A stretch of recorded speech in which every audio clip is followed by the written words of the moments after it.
Hi. I think it's going to be my new brand thing to just start every stream with just various amounts of choking. I think it's a good brand image. I could even rename the channel from Gabriel Surge VA to like I don't know, like dying. Just like the word dying. Or I don't know, maybe hurt. Just hurt. That one could work as well. I don't know.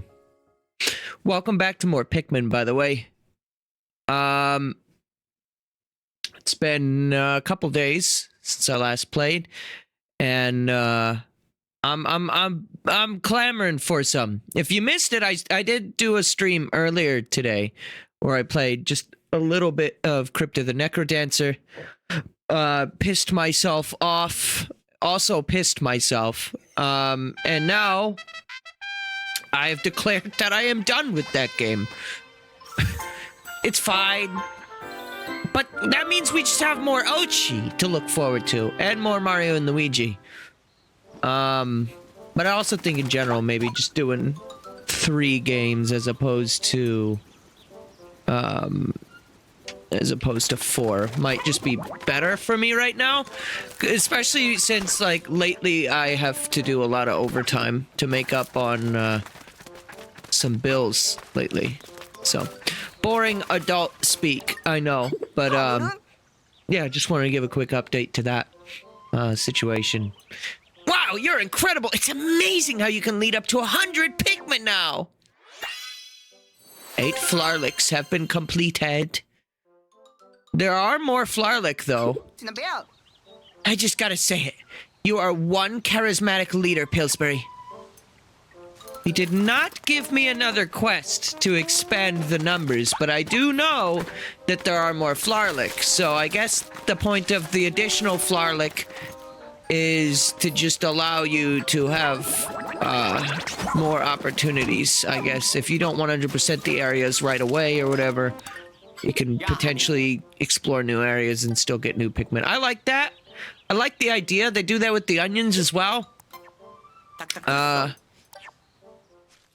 It's fine. I like it, actually. We have a little bit of Piccolopedia to read, so let's go ahead and start with that, and then we'll probably do some Olimar mode. Look at these fellas with their little schnoz.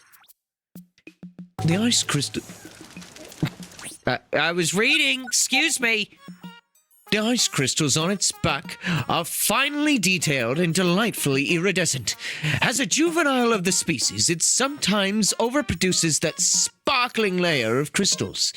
One of its parents will then snappily crack away at the ice so it doesn't weigh the little one down.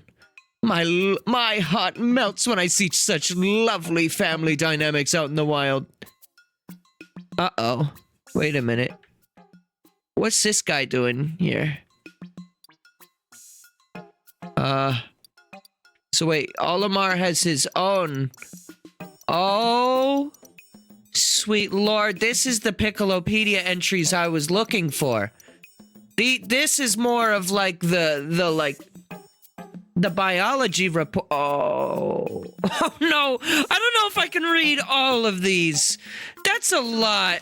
That's a lot to gain like late game. Remember when I like spent like an hour reading all of the Piccolopedia entries that Louis had at the end of the game? We would be here for fucking forever if I read all those. Let's see. Does he say the same things? Okay. It seems... Okay, so it seems things that existed in Pikmin 2 have the same text. Because yeah, this is the same text as what it was in Pikmin 2, I believe. So in that case, I can read the Olimar stuff for things that, as my memory recalls, weren't in Pikmin 2. So the new stuff in Pikmin 3.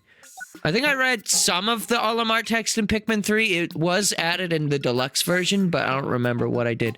I know for a fact I read every single Pikmin 2 Olimar entry, though. I don't know if I want to do all that reading right now, but we'll do some of it. How's that? We'll break it up, the Olimar text. Well, let's first start with reading this dude's entries, and then I'll get into that. Arachnode.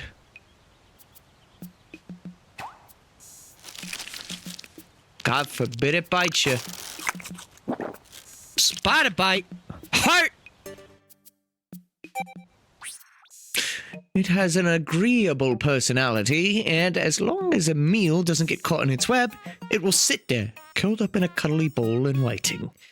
You'll have to throw some food or even use yourself as bait if you wish to see it moving. What a leisurely method of hunting. This fucking guy are sick. The snowflake fluttertail. You have a face. Please don't call it a flying snowman. The sight of it flying around with its magnificent wings scattering ice like diamonds evokes thoughts of a snow sprite. Like McDonald's Sprite? Witness this beauty of nature and let it soothe away all of your woes and anxiety. Dead. Killed by Zeus. The Guildmander.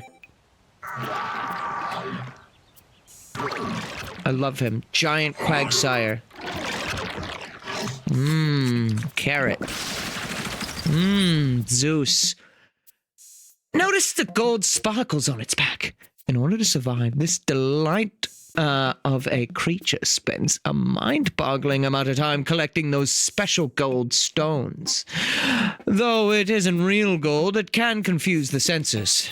That's another marvel of the natural world for you. So I wonder if Olimar also has text for the treasures as well. Freeze cake. I like you. I like you. The way its blue-white shell is woven through with cracks makes it look like a porcelain coaster. What's more, it's cold enough to keep your drink chilled. Of course, this remarkable critter is very much alive and would flip your drink right over. Flip, flop. I can read, I promise. The bug-eyed cromhead. Look at him. Its peepers aren't just big, they're capable of seeing things our eyes can't. This bug-eyed darling could identify all sorts of unknown objects for us if we showed it what to look at. How useful could that be? Let's see. I'll do another check to see. So this is a fella, right? Don't remember if that's the same text about the water wraith, actually. Trying to read through it. I think it might be. I don't know. We'll read through some of it. If people have suggestions on which ones to read as Olimar, do let me know. I don't think I'm going to go through all of them, though. Especially since, yeah, like I said, some of these already had full entries. Though this one, like the horned cannon beetle, this should be new, right? Because this is a Pikmin 1 enemy that didn't come back in 2, I believe. So yeah, I'll read through that some other time. Not right now. Because I kind of want to just get into the game here. But I will do that for some of them. Oh god, wait. How could you this dude said the same thing, actually. Dalmo said something about Olimar. I got to hear from Olimar about the creatures here. Take a look at the notes section. You'll find it full of Olimar's brilliant observations. Now then, if you want to have a really fun time, why don't we imagine the ecology of wildest creatures together? That's what that. And then Schnoz says, to my great surprise, Olimar contributed descriptions to my treasure catalog. He provides a different perspective on the treasures than I do. Yes, his entries are well worth reading. So I wonder, some of these treasures were in fact Olimar things as well. Yeah, actually, I think this was, I think that's the same text as the, this one is different, but, yeah, there was a rubber duck in previous game. But, I mean, obviously, there's a shit ton of new treasures, for Olimar as well. Yeah, I don't think I'm gonna be reading all of the Olimar stuff, unfortunately. There's just so fucking much of it. I might on my own read some interesting parts, but I don't think all of it. What a refreshing aroma! And what charming decorations! And that gorgeous color, too! Popular with the young crowd, this spaceship wakes you up as it whisks you away on a minty fresh journey to another planet. Just don't take a bite out of it, or you'll never make it back. And then, you know, I'll read this Olimar bit. Sure, why not? Where's my Olimar filter? I gotta get it ready. Okay. One whiff of this brings me back to the long days of summer. Eating ice cream with my kids. This fragrance smells like their favorite flavor, bright and refreshing. At first I didn't want to try it, but my children insisted. Now it's my favorite ice cream flavor too. Oh my god. Olimar is like the best parent in all of Nintendo. It's between Olimar and Bowser. I don't know how many other Nintendo characters are parents, but apparently not too many of them. That was good. You can laugh whenever you're ready. It'll be okay. I won't be too upset if you laugh at that joke. Did you know this lumpy cake also doubles as a cushion? What a clever idea, no? Just like the right amount of softness and firmness for sitting on. And when you grow hungry, you just take a bite. What a sweet treat it is, too. Who knew a cushion could be so satisfying? You know what? Yeah, I'll treat this just like how I did with the ships in Pikmin 2. I didn't read all the things the ship had to say. So I'll read whatever ones I want to hear Olimar's perspective on, such as Waffle. I nap in the pilot's seat sometimes, but a cushion like this would be a great alternative. The only weird part is that it's edible. Does that mean something or someone could eat it right out from under you? That's a major drawback. Incredible. Puzzle snack. Pretzel! This snack not only satisfies hunger, but intellectual property rights as well. Or curiosity. How do the arms of this snack intertwine like that? Get some friends together and talk it over while you nibble away the problem itself. You're sure to arrive at the tasty answer eventually. I want to hear Olimar's perspective on the eggplant. For no particular reason. Where is that? I don't... Okay, it's not over with the rest of the fruit. I guess it would be with the vegetables. Seed hive. There's no other way to say it. The inside of the seed hive is quite grotesque. That knot of black orbs in its belly. Ugh! But many seeds means many cultivation opportunities. There's no reason to turn our noses up like that. Or at that. Fucking pear. Birdie bed. Birds have long been a symbol of freedom and good luck. In fact, if one appears in your dreams at night, then good fortune is sure to visit you during the day. With that in mind, sleep on this bed, and you're almost guaranteed to find birds flocking to your dreams. Okay, so this was a memory song. This one is Windmill. Look closer. Action.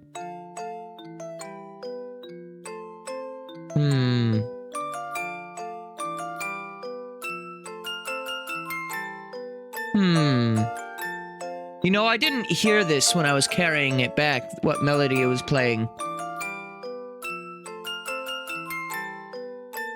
I want one. Song of Storms is like one of my favorite songs to play on piano.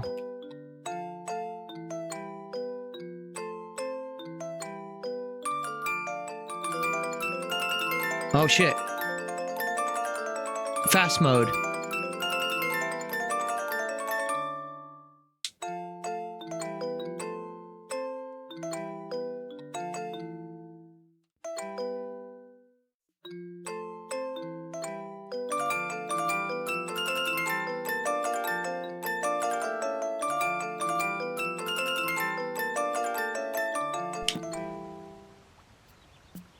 Beautiful.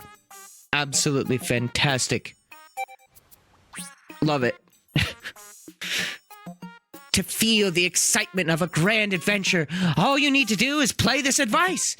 It seems to sing of heroic tales and captured princesses. I only hope one day I'm able to sell these rare treasures to a hero as valiant as these dulcet tones. Windmills, huh? I get it now. I get why it's called windmills. But how many Zelda games is Zelda actually captured in? You know what? Actually, it is most of them, isn't it? And for some reason in my mind, like, yeah, captured princess. I associate that more with Mario than I do Zelda. But like, yeah, that's a plot point that usually happens in most Zelda games. Happens in Ocarina. There is no princess in Majora. Happens in Wind Waker. Happens in Twilight Princess. Happens in Skyward Sword.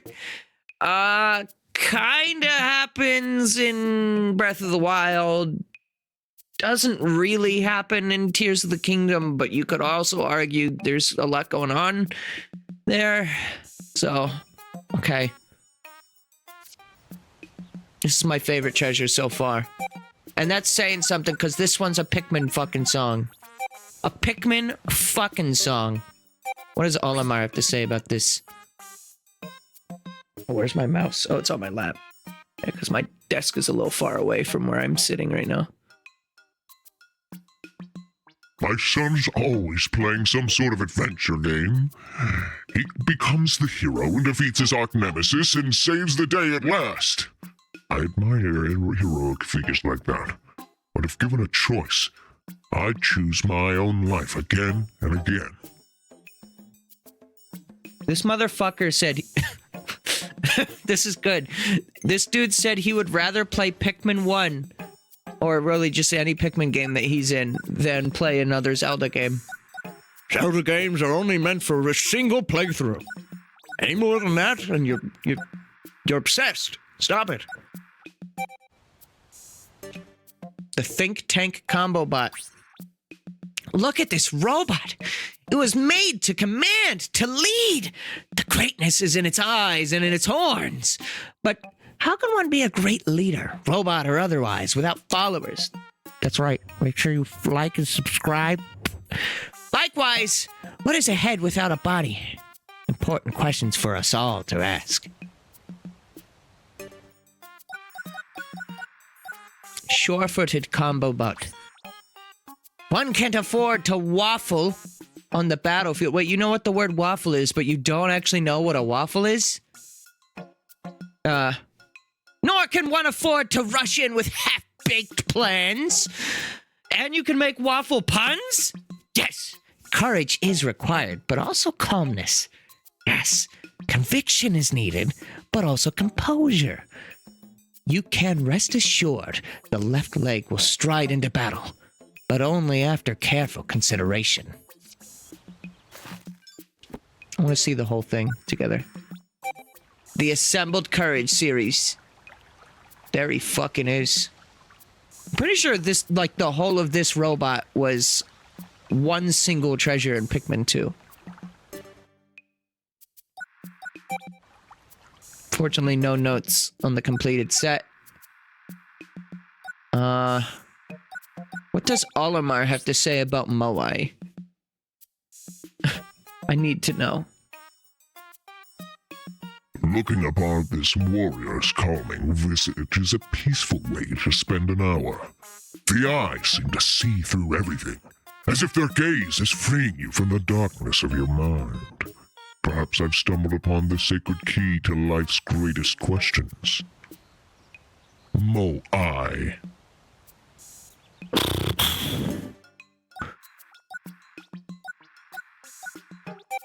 The Shattering Lance.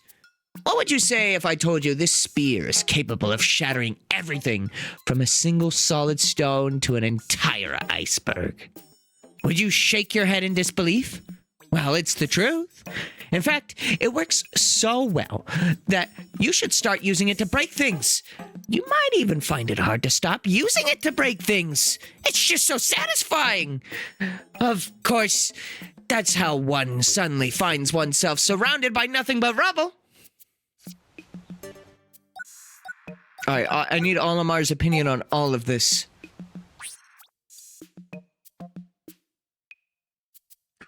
During slow days at work, I like to play this game where I use the zero gravity and float toy rockets in front of the ship's window.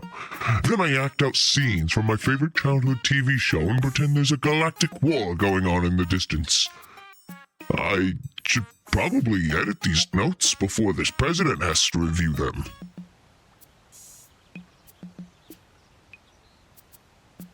Chacho reference. Big Chacho reference just dropped. Don't mind that noise. I just dropped a GameCube controller. It's not important. Don't worry about it. I was playing Mario Sunshine earlier, okay? Listen, I don't know what came over me. I know I just played that game like last year, but I just want to play more Mario Sunshine and not Wave Race Blue Storm because I've never played this game and I don't own it.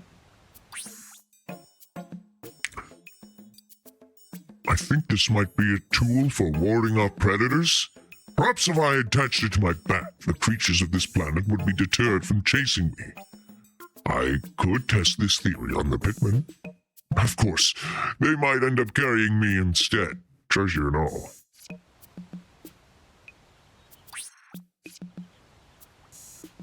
You know, I just realized something, actually.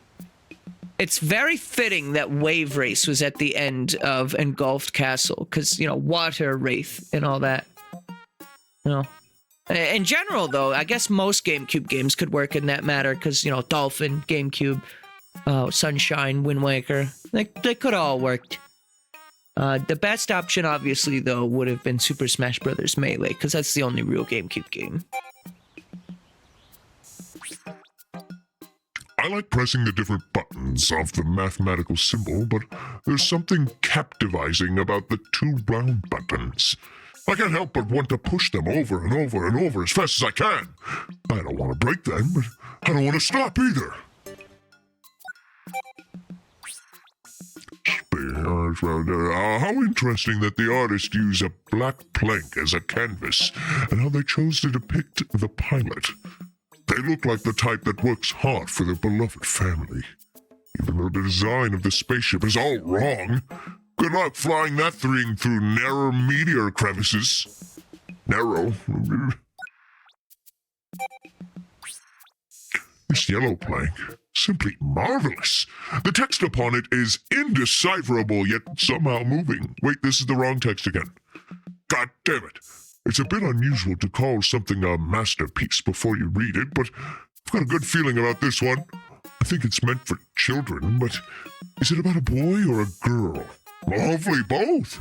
It's been hard to please everyone in the audience at bedtime lately. What?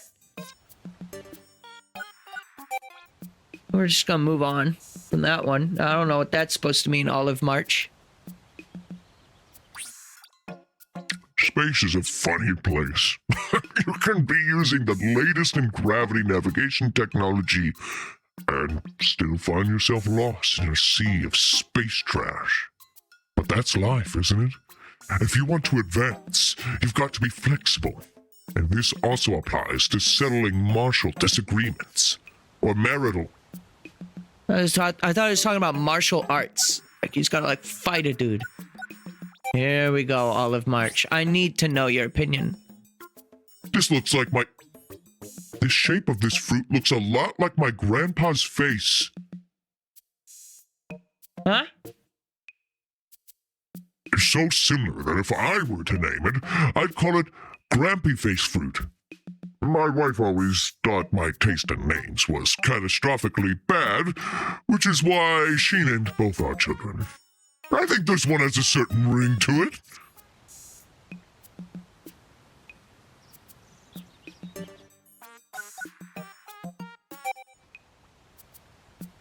The heroic sword. This isn't the master sword, so you can't do two Zelda jokes. This sword was once wielded by a hero who stood on the battlefield cutting down enemies. It said the sword's bold color drew the enemies in and distracted them. The hero made easy work of them as they stared, transfixed by his blade. My son used to have a toy sword in a similar color. He was obsessed with it and brought that sword everywhere he went, including the dinner table. That is, until I explained that it was dishonorable for a hero to attack a weaker citizen wielding only a fork. Yeah. I want a game where we just see Olimar, like, live life with his family and be happy. Also, does he have anything unique to say about the cards? There's physical power, and then there's mental power.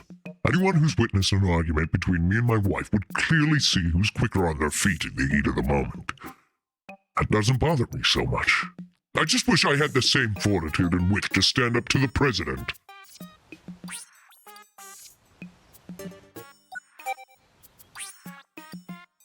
Possessing wisdom isn't always a good thing.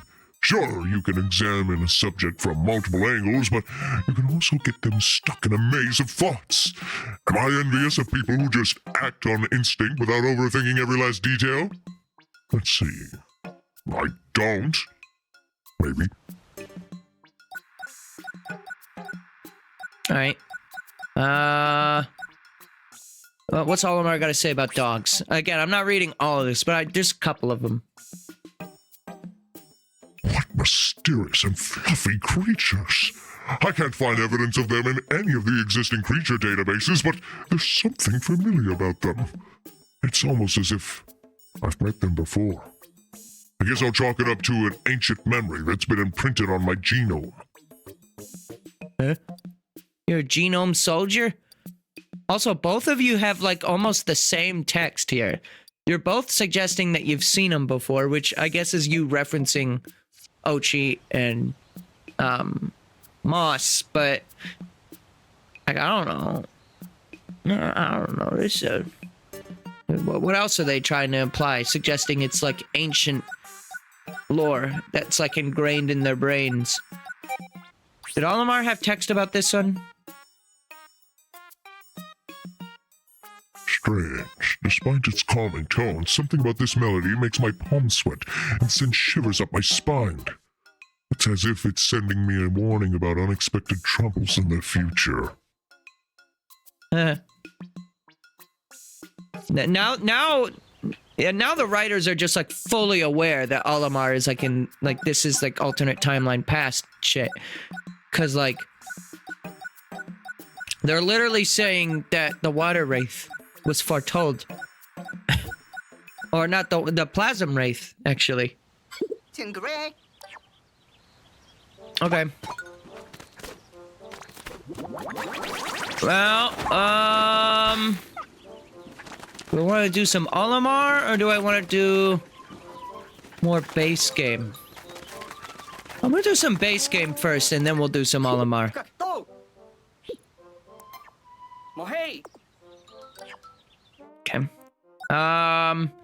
We could go finish off Hero's Hideaway, but I'm gonna continue Giant's Hearth for now.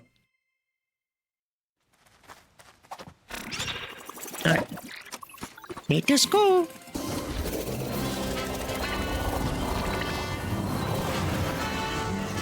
By the way, I did want to mention, last time I played this game, I was doing some reflecting a bit, and there was a chat member who reached out to me in DMs and talked with me about that, and I just want to say, I don't know if they're like a lurker or what. I did also kind of mention this in a previous stream, but I don't know, maybe they only watch the Pikmin stuff. But regardless, I appreciate that. And yeah, they were giving me some advice on things that I can do. And, you know, just in general, it was much appreciative for you to be like, yo, I like your content. So, thank you. Now we will get back to your regularly scheduled memes. I will probably do less self whatever the fuck that was. I mean, it wasn't overly negative, but you know how it is. So we got bamboo root over there. I guess we're looking for Louis right now, the man with the fucking $10 net worth himself.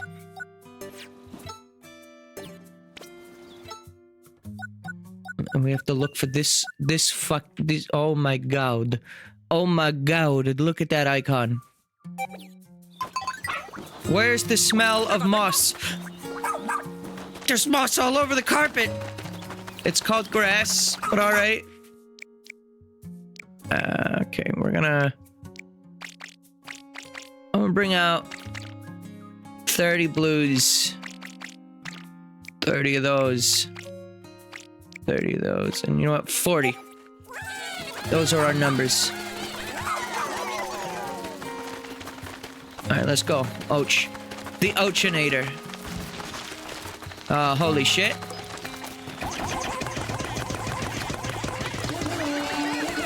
Fuck you. Disgusting creature. Also, I guess that confirms that, because I didn't read anything about those guys. Oh god. I didn't read anything about those guys when I was doing my Piccolopedia reading, so I guess that means... Oh. Louis found them, or Ochi found them. I was gonna say, I guess that means that, whatever Olimar finds doesn't get added to the Piccolopedia. God, I wish I could talk. There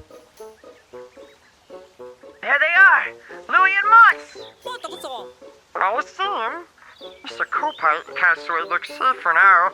We just get him to hand them over. Louis, don't do this. No, Louis! This is why you're worth $10 fucking. I swear to God. Ah, he ran into that cave! I guess he's wrong with that casserole. We gotta chase him down, Pillsbury.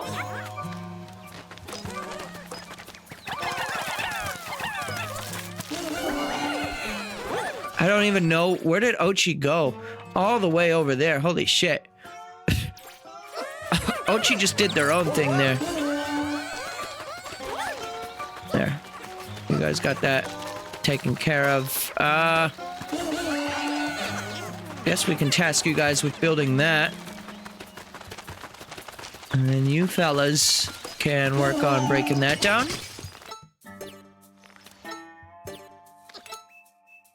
I'll tell Ochi to come here.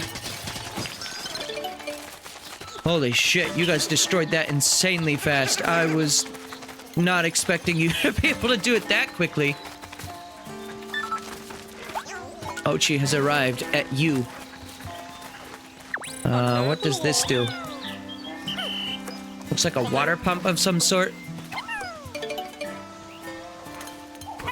I think I'm gonna need yellow Pikmin to get to that and do it specifically from the other side.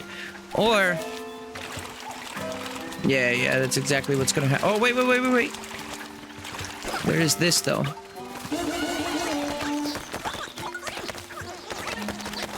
Yeah, rock Pikmin are probably one of the worst things I could have chosen to do there. That's fine. So you fellas are done here. And then I was gonna do this signal thing to have them all come here, but that would mean the fellas standing on the switch would have to get off their switch. And now the water's drained. Never let that guy catch up. Oh, damn it. I hate him. I was really hoping he wasn't going to be able to survive. See ya. And then you fellas get down here. I guess you can raise the water again? I don't know how necessary that really is. There appears to be another switch anyways. Is that what it's for? Let's see. Yeah, that is exactly what it's for. Yeah, I'm not really sure what the point of doing that is.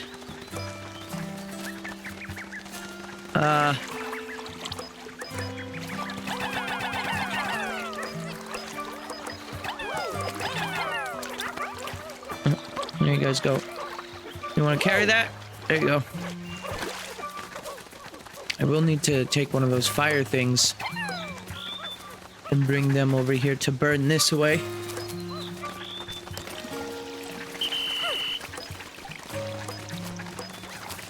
Yeah, you know, it's so weird right now, actually, how the game just, like, completely changes, when you get to the post-game. I mean, it's not really all that different, but, like, most of my negative opinions on the game have since completely been reversed.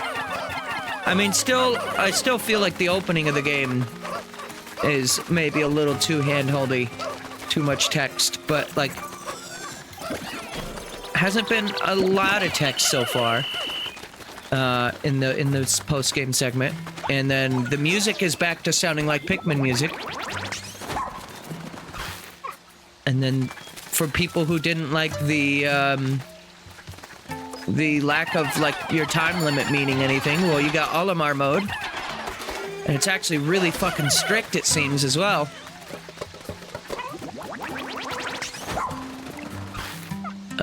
Dandori over here.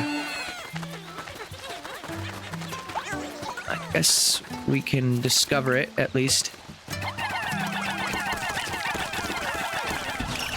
Yeah, see it. And that is just gonna open up that path. What's this dude? Look, it's a leafling. Today, we Dandori. Tomorrow, we Dandori more. Of course you have pink hair. Come on. Hell, They're completely consumed by the art of Dandery. We've got to free them. alright, well, we'll get on that eventually. Where does this lead? So that leads back down that way. I guess I could burn a path open there if I really wanted to. I bet making all these pathways, like, available is gonna be super important for nighttime expeditions. Right. And now we've turned off the sprinkler with our cookie. Put that cookie down! With our cookie crumbler. Oh, fuck. Forgot about you.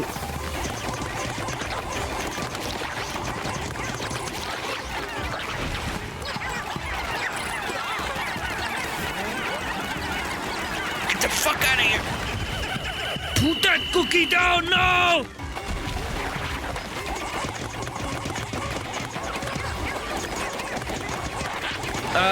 Crush his eyes!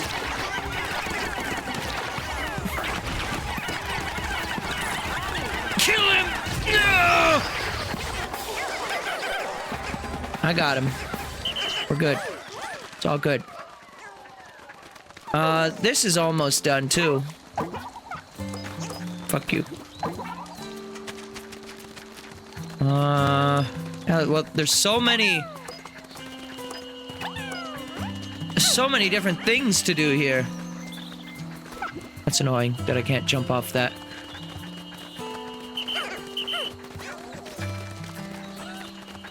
And this is, I mean, maybe it's just because I haven't really done a whole lot or achieved a whole lot here, but this area feels the most expansive yet. There is a lot of different things to be done here. And then, like optimal Dandori would prove that you can do all of it in, like, seconds. So.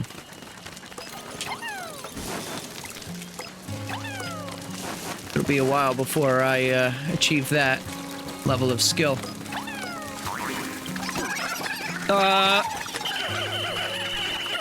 I don't have purples, so I can't, like, spook them all. But that works as well.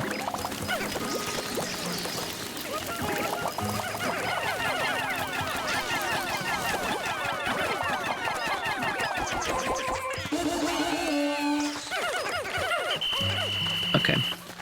We're good. But yeah, honestly, this game has been super chill for me. I've said it before, but I'm a little surprised in myself. But yeah, this one is, even though I'm not quite yet done with it, I think it's safe to say that this is my favorite Pikmin game. Like, I feel like at this point, I've played enough of the game to know if I would really feel that way or not. And the answer is I do.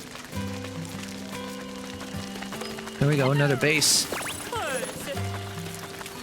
Can move the base here, sure, why not? And then with this, we can open up the path.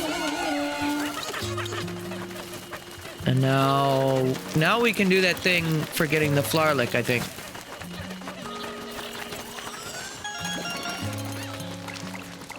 I'll have to come over here and grab another one of these, though. Don't worry about that.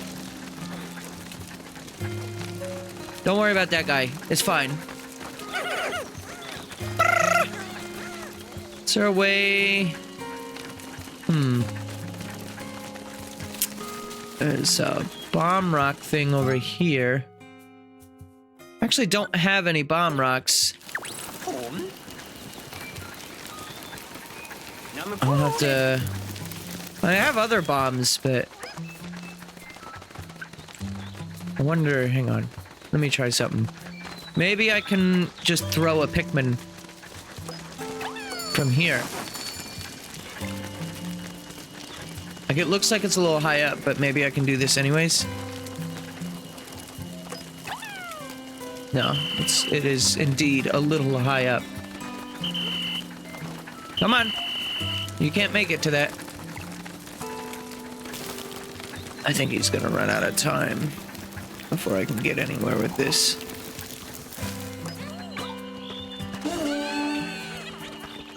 There we go. We have that at least. Is there any other places? I don't really think so. I think that's the nearest place for me to get a fire thing to this area. And there's no other way to make the Pikmin jump, so... Unless there's one... Okay, so what if I do this? What if I jump up here?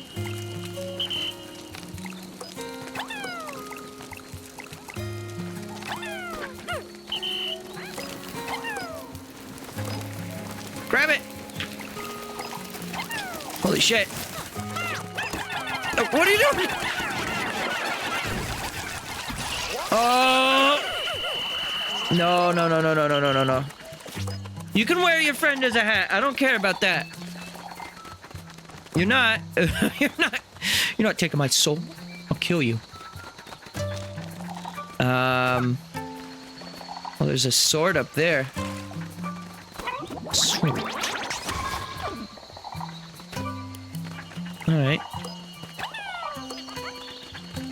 He will be insanely powerful and unstoppable. Alright. Is this a treasure over here? What is this thing? Oh yeah, it's another Fossil.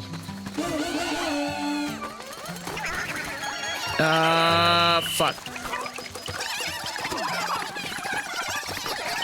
No, no, no, no, no, no, no, no, no, no, no, no, no, no. No, let's not do that with the bull bear right there. let's just not do that. You know, it would be really fucking amazing. All right, here's what I'm doing with the rest of my time. Grabbing one of these.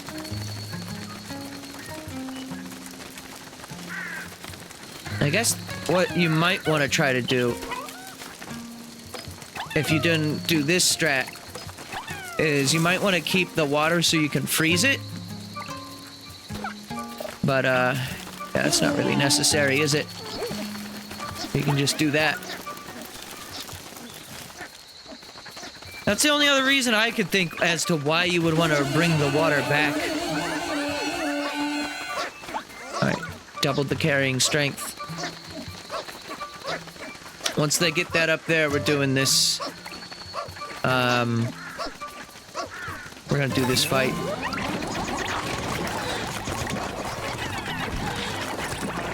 Yeah, kill all the rock Pikmin.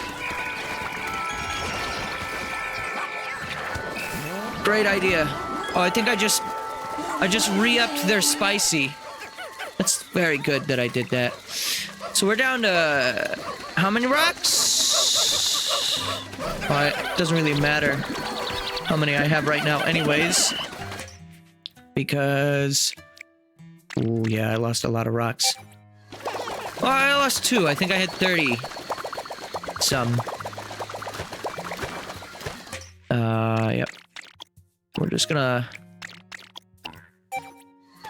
leave these fellas to do their bidding. Well, there's still 10 somewhere? Where are they? There's one over here that finished that bridge. There's another red that's just out there. I'm assuming they will go back to the base when I jump in, when I jump in the Dandori hole, but, let's do it real quick before the timer shows up. Rescue the Koopaling!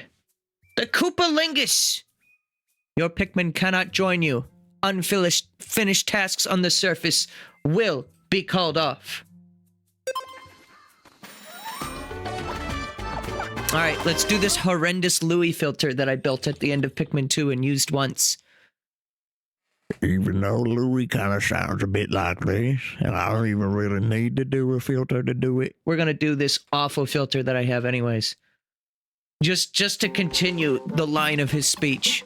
No, no, no, don't pick him! Huh? Is this for real, Louis? Wait! You... Agent of K... oh? We didn't make it in time. No, but look closely. Oh. What? Oh, why didn't they become a leafling? What's going on here? I'm not sure, but he's not being cooperative.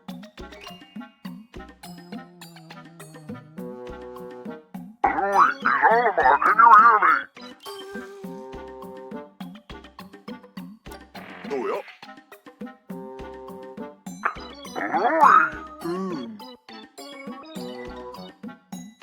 Oh god, that's like a new Louis voice that he did there.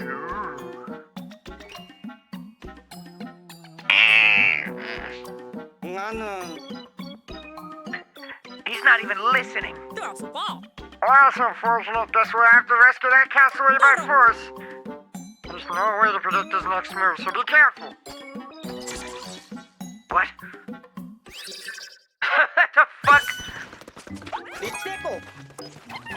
Alright, well, fuck you, Louis. So inconvenient. Yeah, Louis just now has like a bored voice going on about him, I guess. I guess that's fine. You can be bored if you want, I don't care. No, wait, no, you're not allowed to have bonus fines. Yeah, you fucked it up.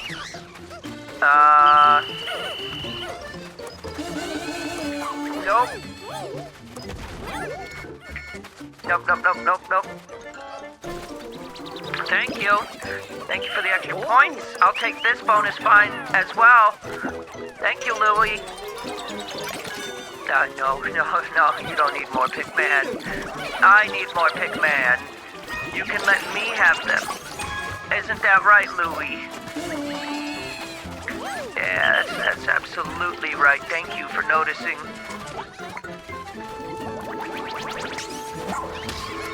Fuck you!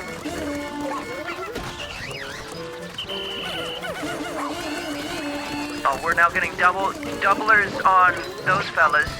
Holy shit! I forgot, fucking Ochi can mouthful mode this shit.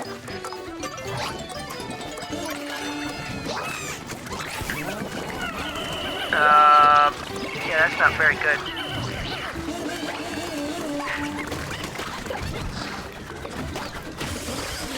Alright, Louie.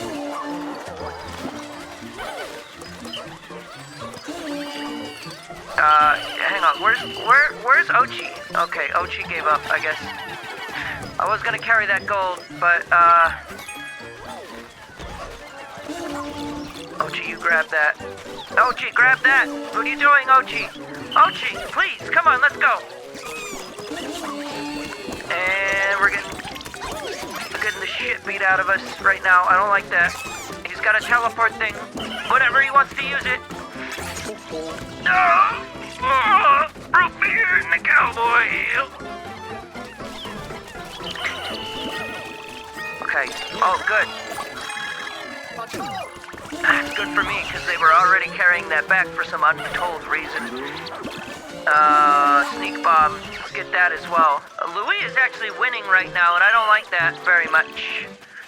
I'm not very much a big fan of that. Holy shit. With Ochi being able to just carry that in their mouth, that is insane.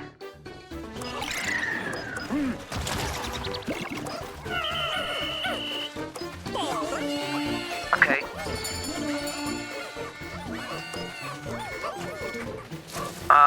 Yeah. I don't know about,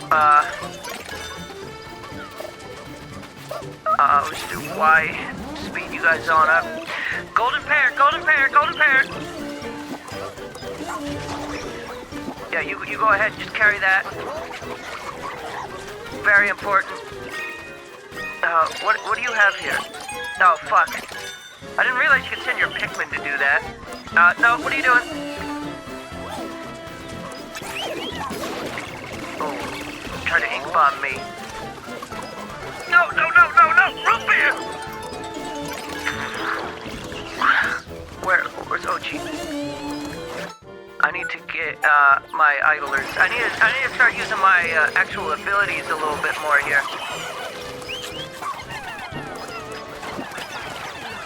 We need to expand our numbers a little bit. Alright, one minute left. Where's Ochi? Ochi's here. Fuck! No, I don't. Alright, let's just take this, Och. They ended up getting that, unfortunately. Fuck. Yeah, this is not a very prime example of Dandori at all. I'm not very good at these, split screen ones all too well. Oh, thank you for that.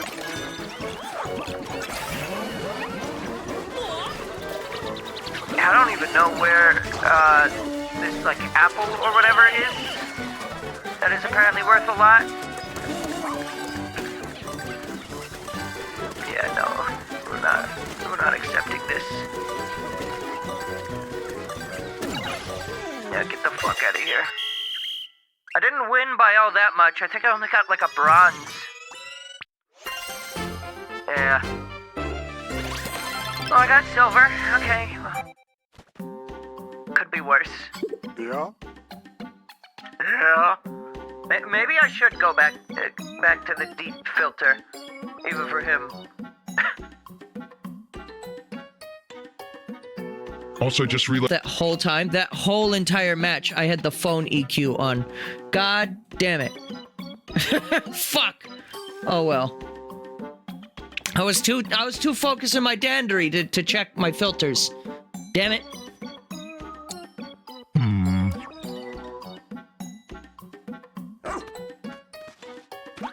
What the dog doing? You just gonna leave him behind. Okay.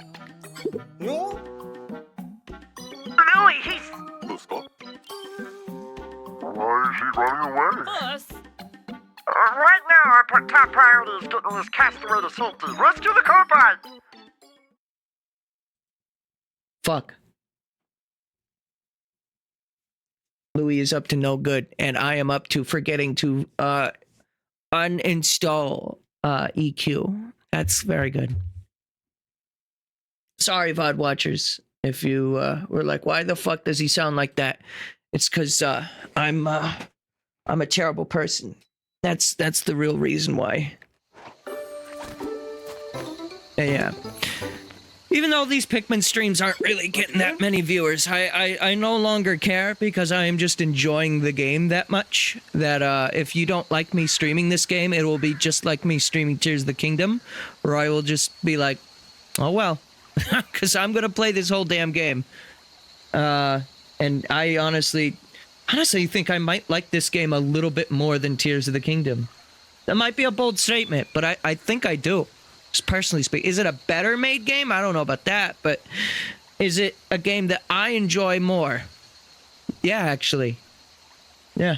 I still don't get it. Why didn't they become a leafling? Right, Crash, you need to focus on a rescue mission.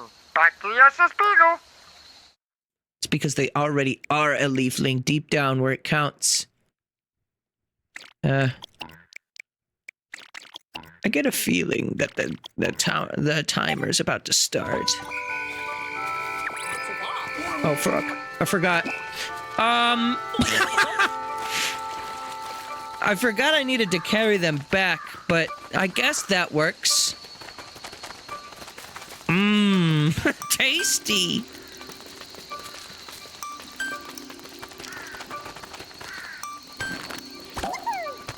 Good job, Och. The Ochinator strikes yet again. Alright, let's take a look at their ID badge. York, home planet of Kopai. Grandson of the famous Kopai scientist Dr. Drake. Wait, Dr. Drake? Wait, wasn't the... Drake was the name of the ship that they flew in Pikmin 3, wasn't it?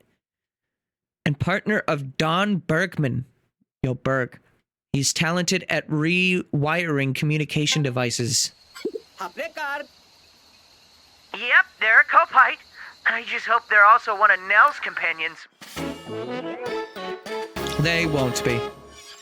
Yeah, there's clearly 3 of them there that we have to save, and it will be the last one. Copite found. It isn't now, but I hope he can at least help us find her. See what we can learn after he wakes up. So that's the post-game mission of this game, is to get all of that.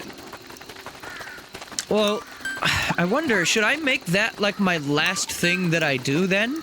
Is that like saving Louis? Where it activates credits mode too? I mean, I guess you could still, even in Pikmin 2, continue to play the game even after you save Louis. I think there's even a thing where the president is like, let's go back and get all the treasure! Woo-hoo! Treasure! And then you do that. Which, speaking of, I wonder if that phallic... Well, he's not phallic, but that balsacular-looking fella, I wonder if he's gonna be... Here. Oh, look, Olimar is happy. He clapped! He has hands! And Ochi does not blink! Persistence machine is nil. Alright, we didn't get a shit ton of treasure, but we got up to 16% progress. How's the Copite doing? The one we rescued, I mean. He's still unconscious. Think I should wake him up? No, good morning. Let him get his rest. We'll ask him about Nell once he wakes up on his own. Oh, that's gonna be the thing. He won't wake up on his own. He doesn't need to be a leafling for him to be an inconvenience to us. Very good. I cannot wait. Day 34.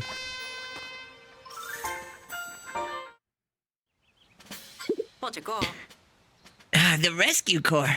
Thank goodness you found me. I'm York. I'm from Kopai and came to this planet with 2 of my colleagues. Is one of your colleagues a veterinarian who goes by the name Nell? We've been searching everywhere for her. You have? And I'm guessing you haven't found her yet. Nell, Don Bergman, and I are colleagues and friends. We all share a common goal, which is why we are here. But then, our spaceship crashed. I'm so sorry. How have you been managing since then? For a while, we were making juice out of this glowing nectar we harvested at night. It staved off starvation. Really? You must be talking about glow sap. How'd it taste? Really, really yummy. Kopites are famously fuzzy eaters, and I believe their taste buds are quite different from our own. You may recall when Dingo mistook it for a common beverage and drank some. That was a rough night. Huh? We all liked it so much we were practically fighting over it. So you can imagine our reaction when that thief showed up and stole our stash. We went after him right away. Of course, speed isn't really my thing, so I got separated from the others pretty quickly. That's true. And there's a good chance that the other 2 aren't too far from where you split up. Unless you have a better idea as to where Nell might be. Sorry, I told you all I know. But Dobbs might have some more info. Understood. Rest assured that the rescue's our top priority. Officers, let's narrow our search to Giant's Hearth. Copy that. Okay. Ochi is counting on me. I mean, Ochi seems fine though. Like as is, Ochi will be okay as long as we stay here, right? Wow, thanks a ton. You bloomed a whole lot of Pikmin flowers. They're so beautiful. You're welcome. You're gonna give me the same quest again. I get a feeling that a few of these, the blooming flowers and some other ones, might just literally be infinite quests that never end. All right, let's read a little more Picklopedia. I'll do some Olimar reading as well here. But first, Mama Sheargrub. Fucking large. I like how a concept for enemies in this game was just like, make regular Pikmin enemies, but large. Since it's exceptionally large, when it squirms over or moves or wriggles minutely side to side to dig its whole body into the ground like a drill, you can observe it all in exceptional detail. Sorry, I forgot this is the guy with the accent. The way it moves is quite enchanting to watch. If only we could supersize all creatures like this. The mama sheargrub will typically molt when it reaches maturity, then dig itself into the ground and prepare for laying eggs. However, certain types, like this specimen, exhibit neoteny and retain the appearance of a juvenile of the species. If this species locates an abundant food source, they won't leave it. Sometimes they will stay at that spot for years, steadily growing to gigantic proportions, like this one. Though this specimen has the look of a juvenile, it has fully developed reproductive abilities and can achieve impressively high birth rates. Its offspring, however, are the same size as a typical sheargrub.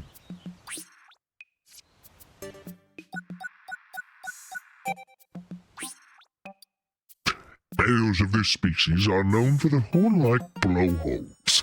When females reach maturity, their blowhole closes and they lose the ability to launch rocks.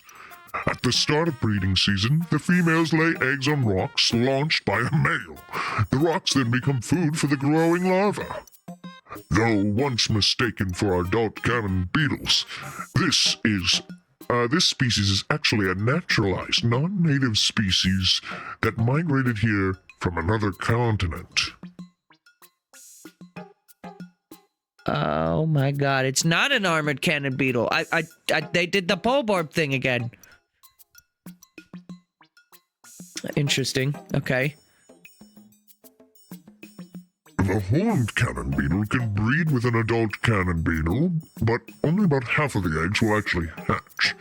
This hybrid species has the potential to seriously pollute the gene pool. Furthermore, it exhibits aggressive territorial behavior, sometimes launching boulders at young armored cannon beetles, which has driven the latter species to the verge of extinction. Now that is good lore. That is what I am here for. Let's read about the albino dwarf bulborb from Olimar. A bulborb larva after its first molt. Due to its pale coloration, it was assumed to be a mimic when it was first discovered. It was later to be confirmed a true dwarf bulborb. To avoid predation from adult bulborbs, it spends the majority of the daytime hours hiding underground. It becomes more active at night when its paler coloration is more difficult to see. In this state, it is difficult to discern what species of bulborb any given juvenile may be by appearance alone. It's only after a bulborb's second molt that they start to display more distinguishing species characteristics.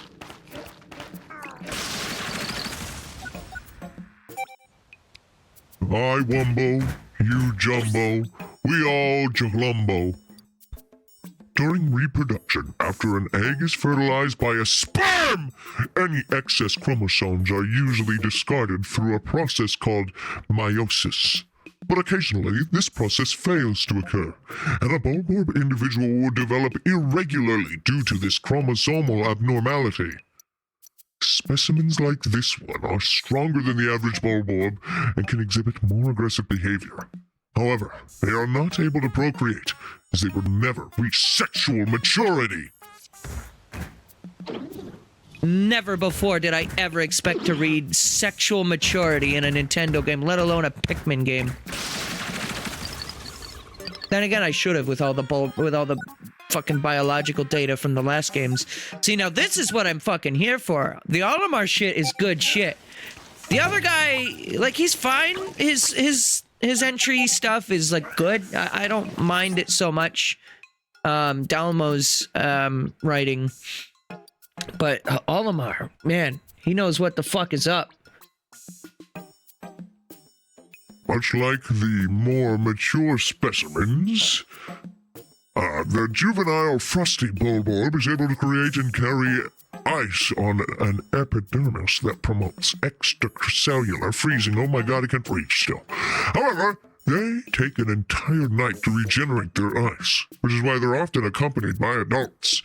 Juveniles display a smaller number of spots than the adults, causing some to believe that this was actually a species of mimicking bread bug.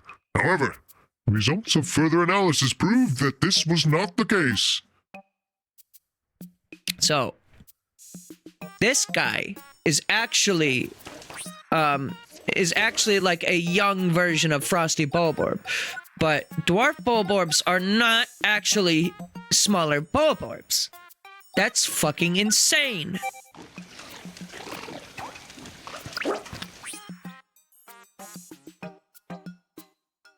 A bulborb with large amounts of ice and frost covering its midsection. It's unusual to find ice such as this attached to a living organism, as it's cold enough to freeze small animals and regenerate any ice mass that gets broken off.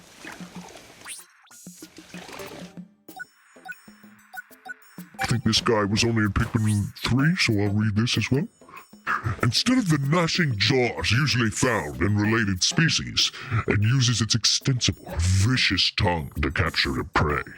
Even before it opens its mouth, it's recognizable by its tapered snout and black spots against its white back. Some theorize that it evolved its long tongue to snatch prey drawn to high-blooming flowers, but a recent finding confirmed that until its second molt, this creature feeds with its teeth, much like the older grub dog species.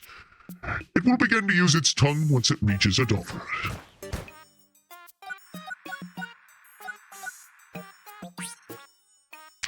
Toddling infant that anyone would love. Sorry, this one. As its name implies, this creature is a bulborb in an early stage of development. Its distinct bulborb coloration has yet to appear, but it already exhibits other uniquely bulborb characteristics. It's capable of hunting nourishment independently without the help of its parents. Read a couple more of these. This species has the ability to condense atmospheric carbon dioxide with an organ called a cold sac. The cold sac creates dry ice, and its vapors are then expelled as icy breath. A close relative to this species, the fiery blowhog, can keep its internal body temperature from rising because of the phosphoric compound it expels only to ignite when they make contact with the air. In contrast, the snowy blowhog maintains internal body conditions below freezing, and its other internal organs are protected by thick layers of fat and the extracellular freezing that occurs within its cold sac. Good fucking lord. Tusked blowhog. Similar to an ancestor species of the fiery blowhog, this creature has a pair of sharp tusks that it uses to charge enemies with vigorous violence. It demonstrates its aggressive nature when it pursues its prey and then attacked by a predator of its own. In the case of the latter, the tusked blowhog will attack its attacker, causing them to buck while it can dash away to safety. This species also has an extremely sharp sense of smell, which it uses to detect pheromone-like scent of its favorite food, underground mushrooms.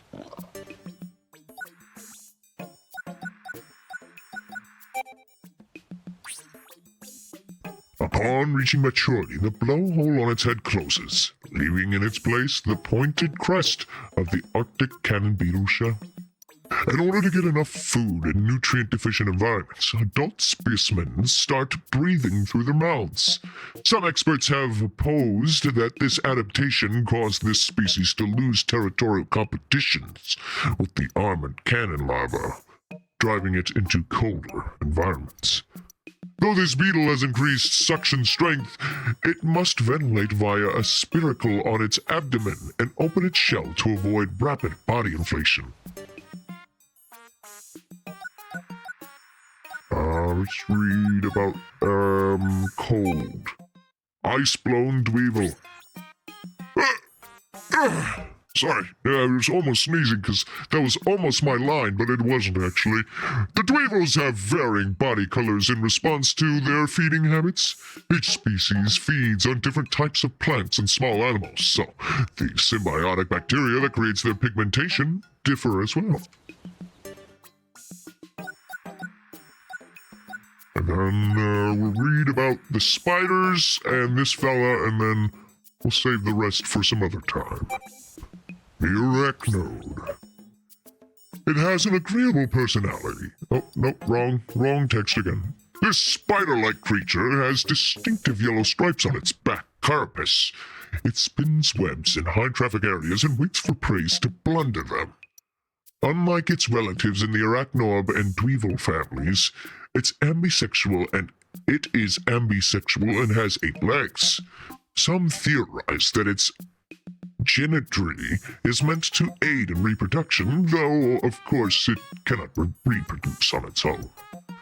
There is another theory that this species is in fact 2 organisms of opposing gender stuck together, but since no one has ever found a 4-legged single-sexed specimen, this remains speculative. Interesting theory? groovy goddamn long legs.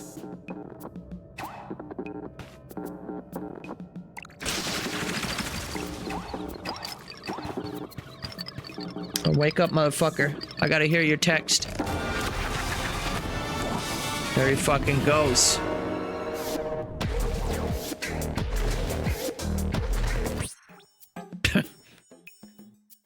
Alright.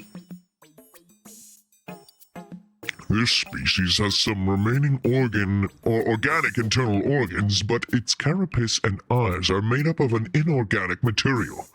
All 19 of its eyes are actually photoelectrical sensors that the species uses to precisely locate its prey.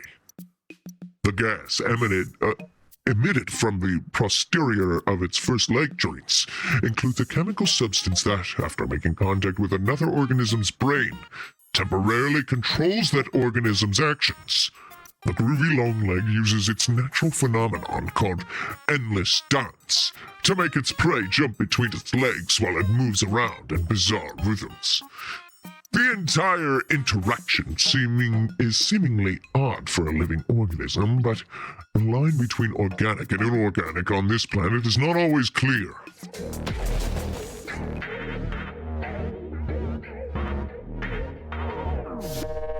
There he goes again. Holy fucking shit. This guy's got some mad fucking stats, bro. Holy shit, bro. Look at him go. He's walking to the grocery store.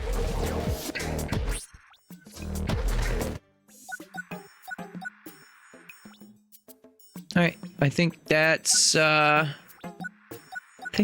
it for things that weren't in Pikmin 2. If you're wondering why, maybe you just got here wondering why I'm skipping so many of these and, like, seemingly picking random ones. Oh, wait, this one's new, I think. It's because, oh, and this thing. I was gonna say, most of this text seems to be identical. If it was in Pikmin 2, it seems to be identical, to the text from before, or at least the Bulborb one is very close, which led me to believe that. I don't remember all of the texts all that well, but I do remember, that Olimar begins his speech about these by saying that they are mimicking, and this is saying basically the exact same thing. Maybe the way it's worded is slightly different, but I have a feeling it's just copy and pasted, because I think that's what they did for Pikmin 3 Deluxe as well. No, Papa. How could you possibly pull yourself away from these charming creatures? Come see me when you're ready to take another look. Oh my god, I still can't read. Fuck. Alright, you had something for me? Oh, I needed to buy bombs from you. Except I don't really have a lot of money, but sure, I can spend 40. Cool. There's only been a couple of walls like that in this game, though, so not too worried. We do have a leafling. We could do a night expedition. You know what? Let's do it. Let's do one night expedition. Serene Shore still isn't done. Giant's Hearth. I don't know why we're actually not seeing all three of them, because I have uncovered all three of them. That's weird. Serene Shores. We haven't even done the first one at Serene Shores. Well, I guess let's do that. It'll be super easy, and then I'll go do another one. That'll be, like, a little harder. I think I also haven't done the first one at the house. So I'll need to do that one. I might not have done 2 at the house. I know I did 1 of the Smoky Prog ones. I think I did 2, though. Not really sure.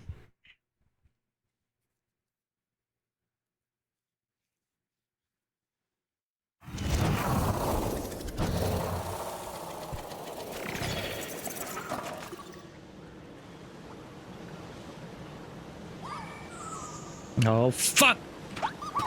There's some lads in the distance.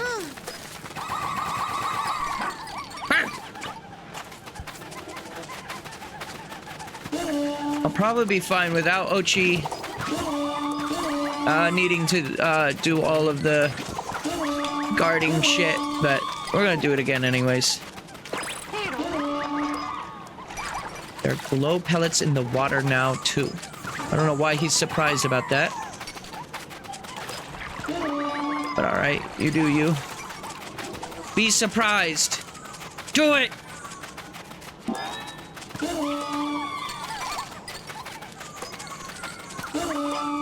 There we go. Now we got good numbers. Big numbers, big numbers. Yeah, this one's gonna be insanely easy. I can already see, like, how they're, like, all gonna route themselves to me.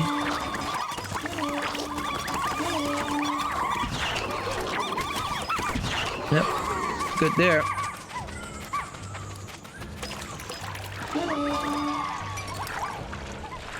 And I guess just go ahead and kill that guy. Why not? And these fellas are over here attacking this guy. We're just gonna say no to that. Just a good confirmation on the no bias here. Bye. I don't think I've ever seen a sheer grub at night. That's interesting. I really don't need more of these, but I'm gonna do it anyways. How much is this pile? 30? Work with Ochi on a solid defense. We're good. We're fine.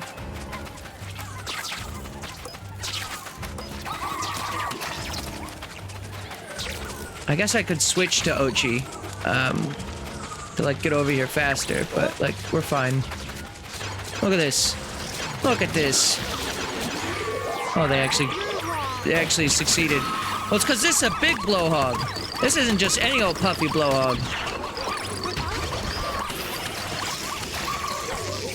We're good.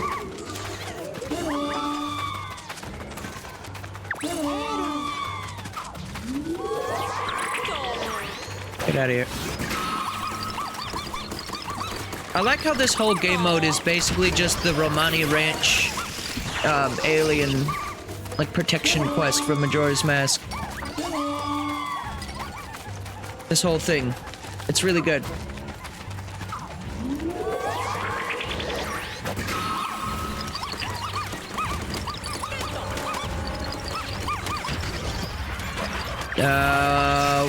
Our Nola's under attack by one sheer grub?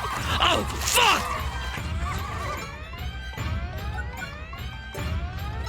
Why don't we tell him to come here?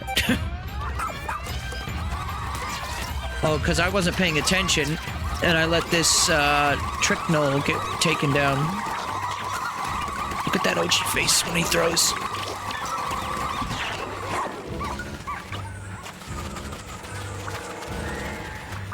Yeah, Ochi likes to, like, squint his eyes whenever there's an enemy nearby. You notice that?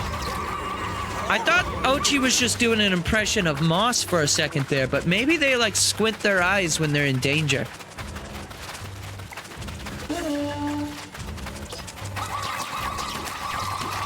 Maybe it's just a thing that they do. I don't think I have enough lads here.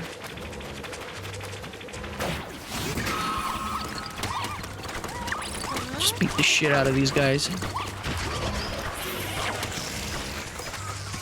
No, I don't have enough glow Pikmin. I literally just said that.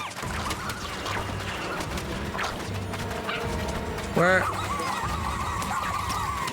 Yeah, you get out of here.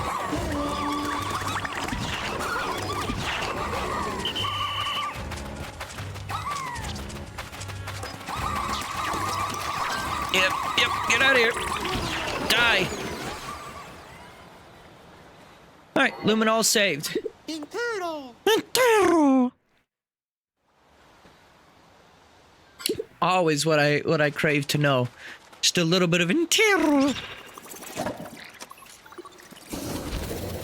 But have you ever been interrogated for your crimes against Pikmin? For allowing over 1,000 of them to die in Pikmin 2?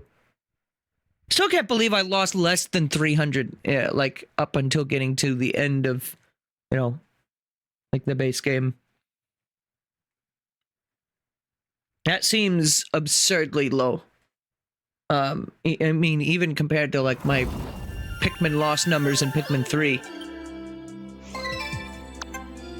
But, you know, with time comes experience, I guess. Maybe I'm better at Pikmin.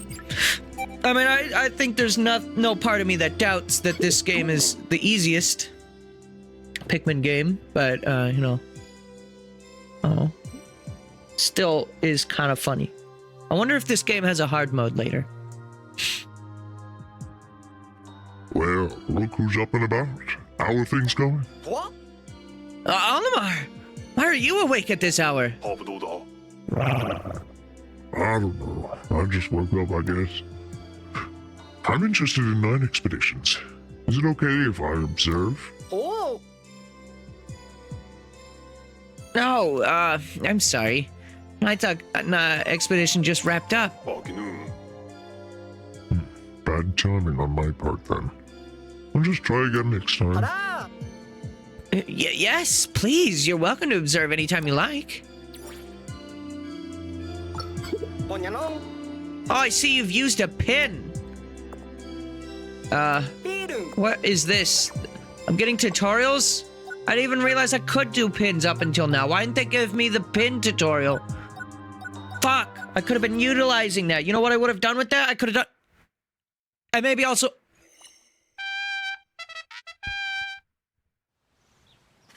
Now, let's cure this guy. It is Kit from Sigure. But where's Krista? An expert in minerals and social niceties. He joined the task force to study raw materials alongside his former classmate Osa. 12 leaflings have been cured. Which quest was that? Was that you? You're making some real good progress curing folks. And you know what that means? Reward time! Thank you. Oh. I like your pace. Keep it up. 15 next, right?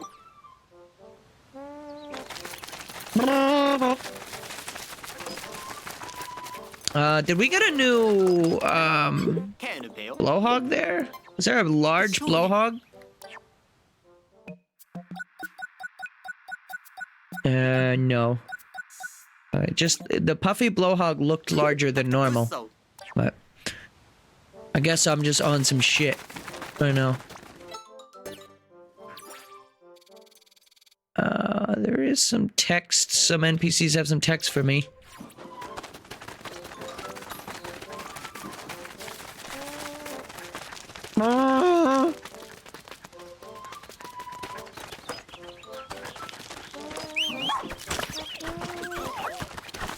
Holy shit, you're so fucking strong, Ochi. Spit it out, though! Alright, you, what do you have to say? Huh? You've got to be kidding me! It's him! Again! I can't believe he's here! Will he ever stop getting in my way? Him who? Him! Your pilot, Bernard! Cause you.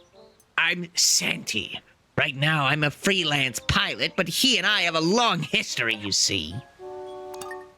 Give us Right after graduation, I went to work for a space station boxed lunch vendor.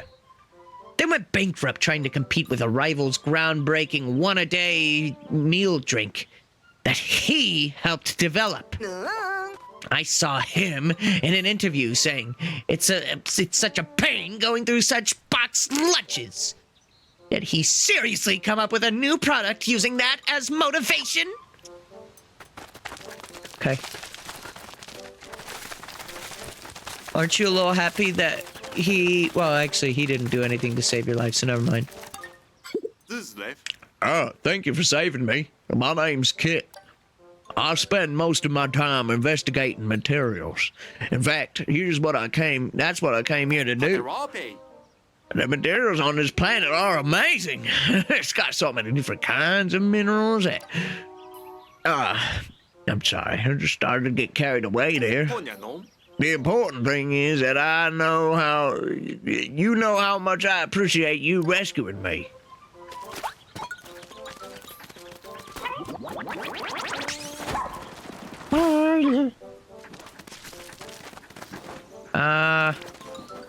there's so many things for me to do. I don't know what I want to do next. I think I want to do another night expedition. Seeing what I have left. I have not really been upgrading heal because it doesn't seem overly necessary. I've yet to ever have Ochi die, which is good. Big Chomp, that's an attack, right? Yeah, that allows Ochi to get things in the sky. That might be worth getting. Well,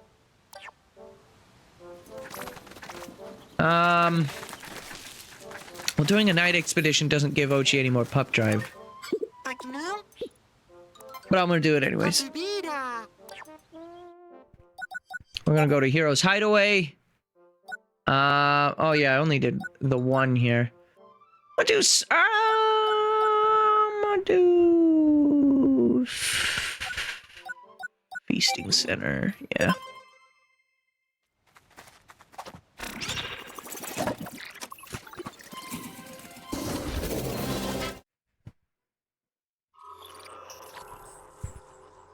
Alright. Got 98 glow seeds and a bitch ain't one.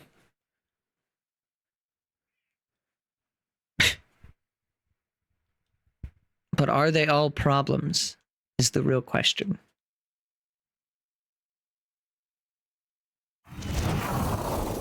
Oh, hello there. Hello there. General Ochi! So we only have the one null on this one, so that's fine. Oops. I like when Orby? Yep, that's his name. Ochi just goes into orbit.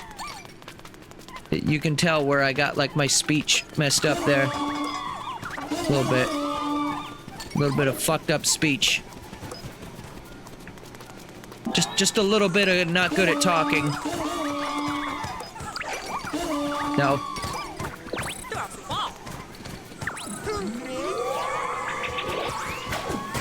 Fuck you.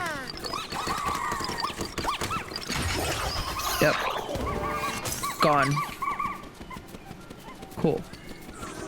Nothing over there.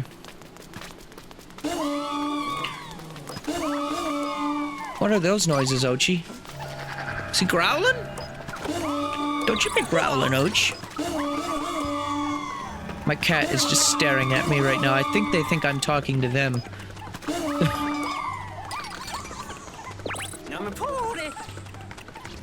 Lie and wait for them with your mines. That's a good idea.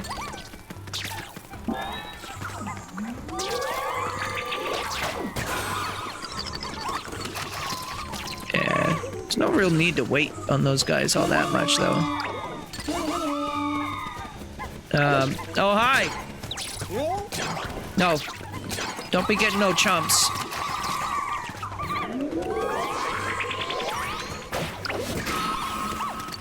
See ya. It's so nice not having, you know, bunch of smoky progs chewing up your asshole. That would be really unfortunate if that were to start happening.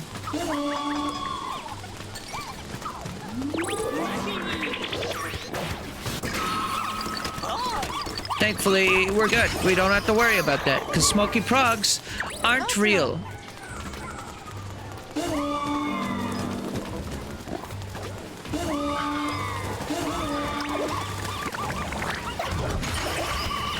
Oh, fuck. I did not mean to get up here. Holy shit.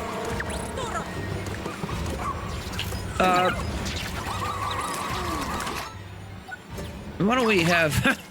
Why don't we have our friend get on the fuck over here, huh? And... oh shit. I was gonna go after that egg. But I think I have no choice at this point but to let it happen. Yeah.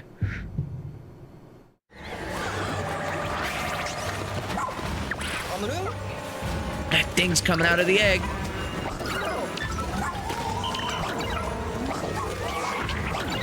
No! You get up! Get the fuck off my Och!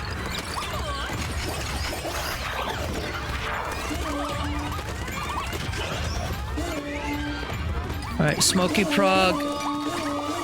Didn't even give a fuck about the trick knoll that was over there. So we're just gonna do our best to deal with it.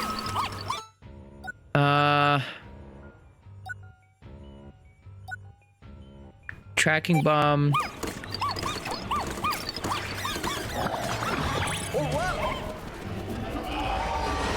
Oh fuck, he did not like that. Get the fuck out of here.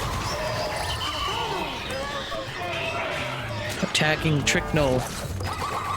It's fine. You can go ahead and do that. Oh, there's a lot over here. I had like fucking like 50 almost glow Pikmin. And then yeah, our good friend Smoky Prog. Wow, this one glow Pikmin has been going at this guy. Good for him. Holy shit. And he was the last one too. Holy shit.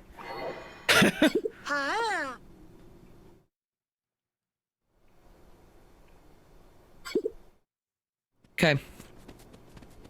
Night expedition conquered. No Smoky Prog will prove too much for me. I am the Dandori champion, even though I've only been able to get silver on actual Dandoris. I can do fine on the single player ones, but the multiplayer ones, oh. Or me versus AI, I guess. Yeah, those are a little harder. We have a cure ready to go when one is necessary. Hey, New Blood, have you been using glow seeds? Not really. Oh, please do.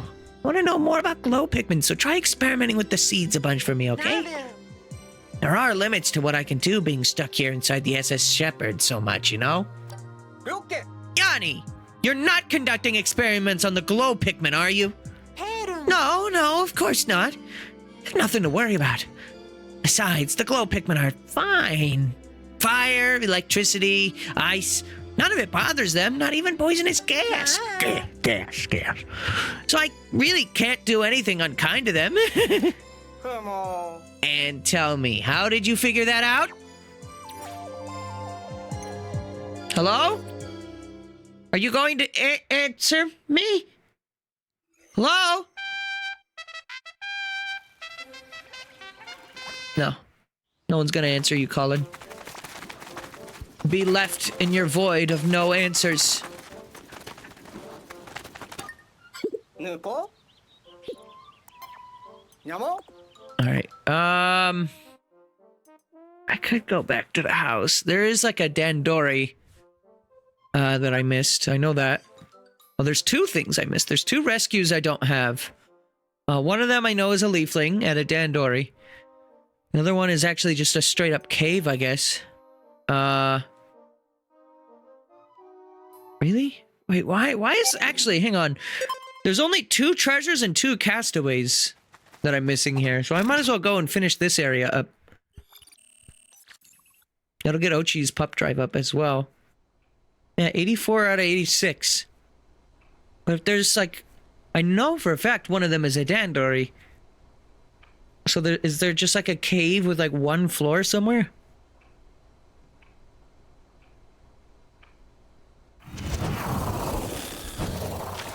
I'll have to look at the map here.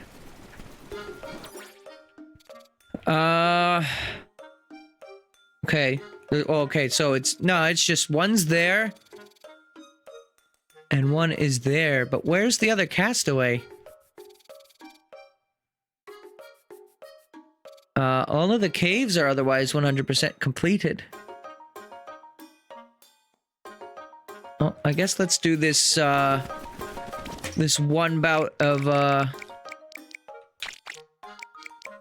thing here.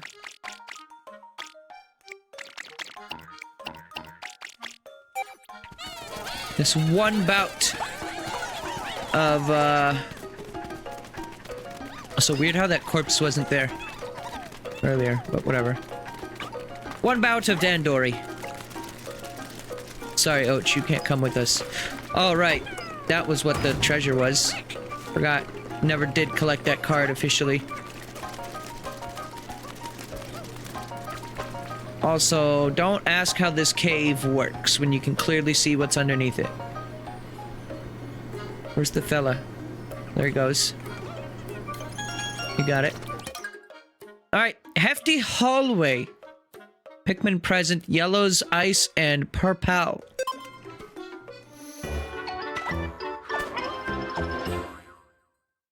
I don't know how Ochi got up here, but don't worry about that either.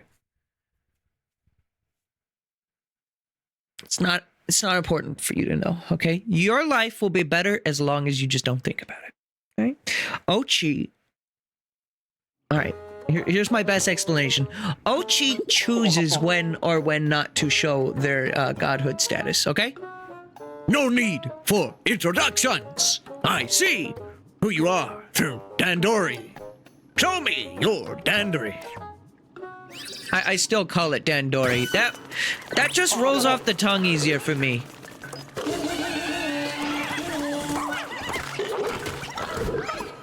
Fuck you.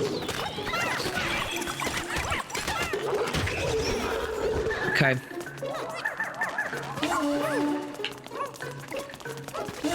You can go after that.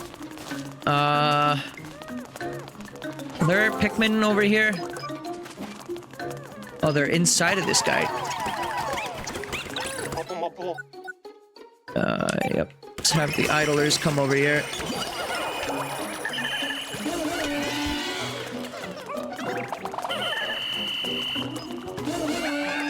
And that's exactly 15, right? Yep. So we're good there. And then these fellas can... Shit. I need the other two. I need two more. That.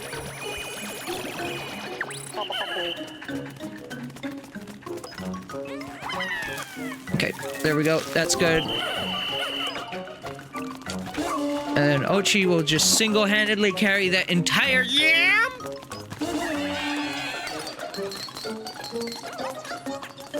And we'll come over here and investigate this situation. So we got ice Pikmin that we're just kind of hanging out here.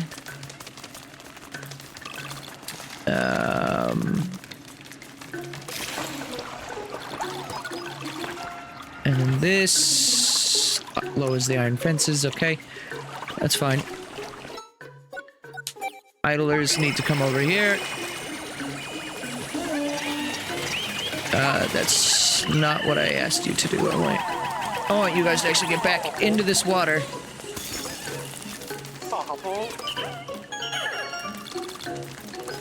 And then those ice guys can work on that.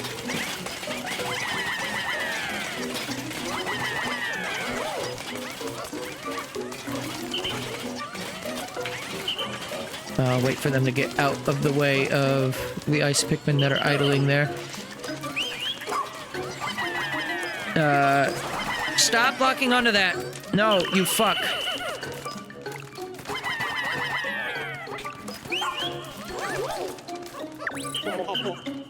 Okay, Ochi. Alright, hang on. We gotta do this whole thing over. Ochi, grab that. I did not tell these ice Pikmin to get out of the water, but okay, whatever.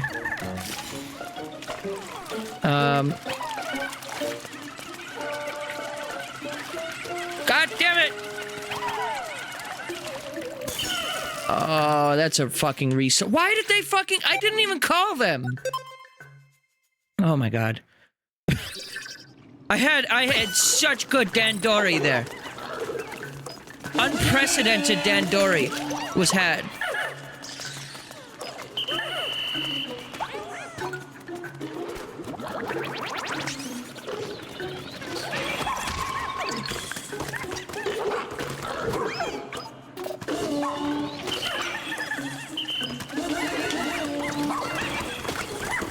I was wondering where the yellow Pikmin had, like, disappeared to.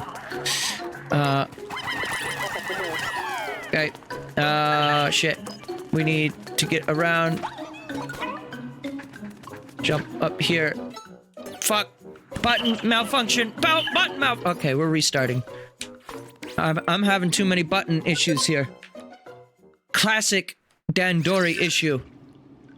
I demand nothing more than perfection when it comes to fighting these fellas.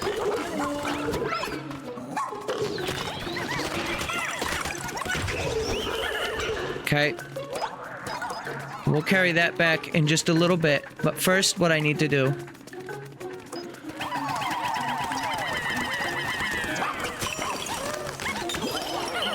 is do this, and then... Okay.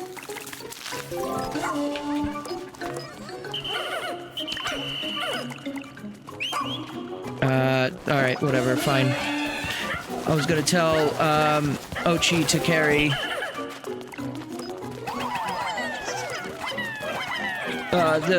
this, but I guess that works. And then Ochi, now you can carry that. And we'll send the idlers to here. And that will hopefully get them all to work on that.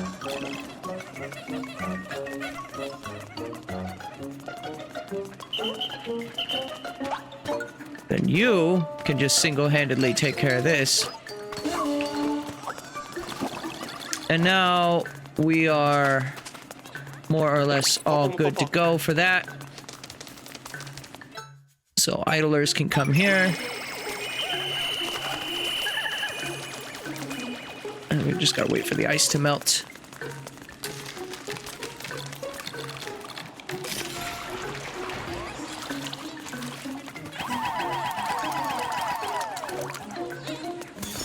Okay.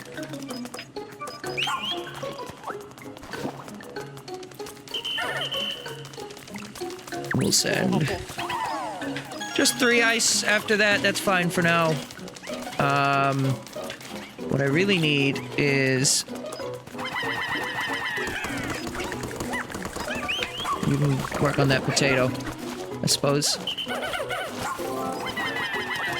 Excavation completed. I don't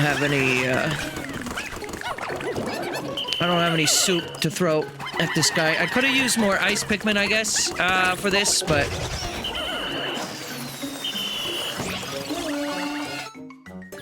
Oh, I have a bunch that are standing over there for some reason.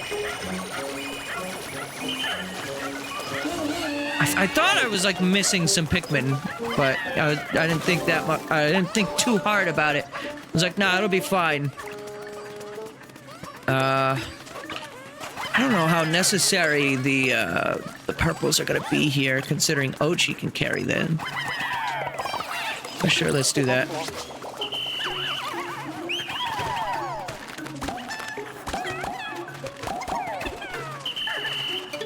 I mean, they are good for combat still. That is one advantage purples do have over Ochi. I mean, Ochi's still good for combat, but... Okay, so I can just throw one lad there, one lad there. And then idlers alert for here.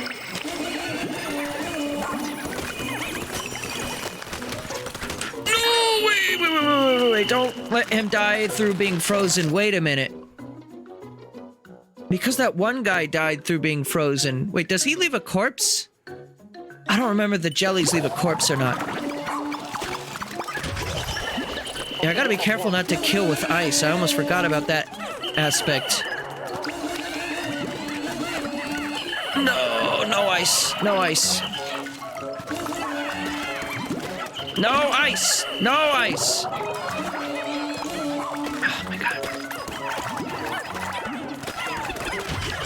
Okay, there we go. We're fine. Actually, wait. Ouch. Everyone carry that.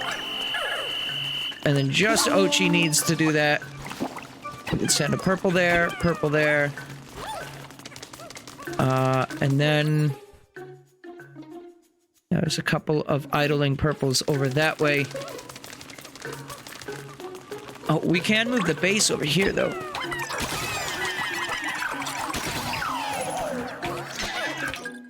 Move base.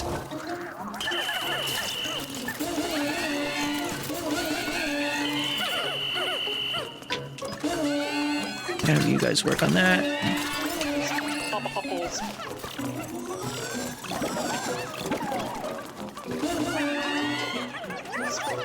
Okay, and then I think we're like for the most part done with needing that over there. Fuck, I can't talk. Now this is why you would want some purples. What? Ugh, fuck! I called them back too soon.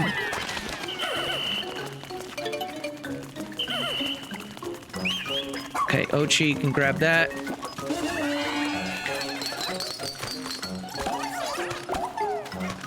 Yeah, so what I should have done was I should have thrown exclusively ice Pikmin into the purple onion. So that way we had less chances of ice Pikmin completely deleting a corpse that I need. I don't think there's very many corpses left, though.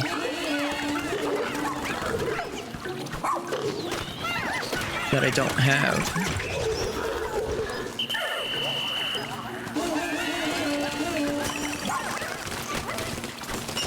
Okay. You guys can all work on that. Actually, can I just send Ochi after that? Yeah, I can. Okay. Okay. Shit, I need more ice Pikmin. Fuck! That was not what I wanted to do! Fuck, fuck, fuck, fuck, fuck, fuck, fuck, fuck, fuck, fuck, fuck! Fuck! I gotta reset because of that, don't I? I'm gonna just restart now. I already know. That fucked me up because I called the ice Pikmin. Man, going for these platinums is real rough. I can do it for these ones, but like for the other ones too, it's even harder, to be honest. Okay. So, do these things leave corpses? I guess let's see. I don't think they do.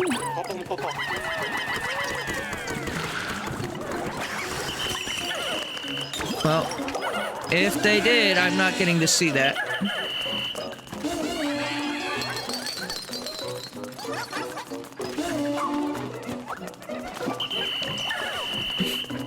Yeah.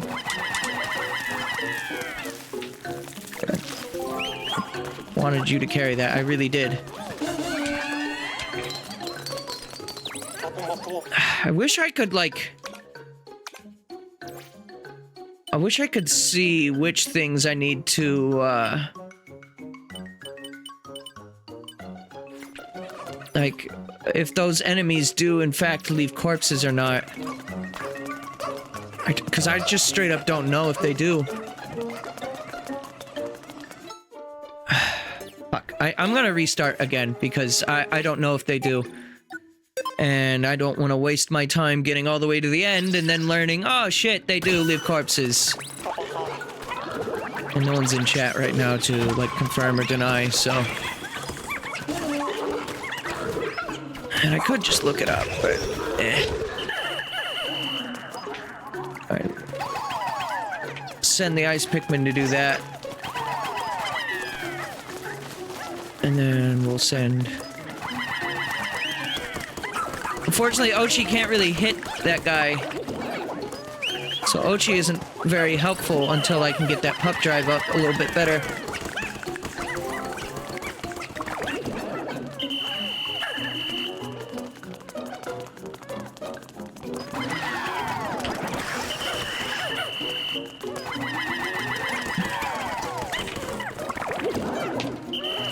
kill.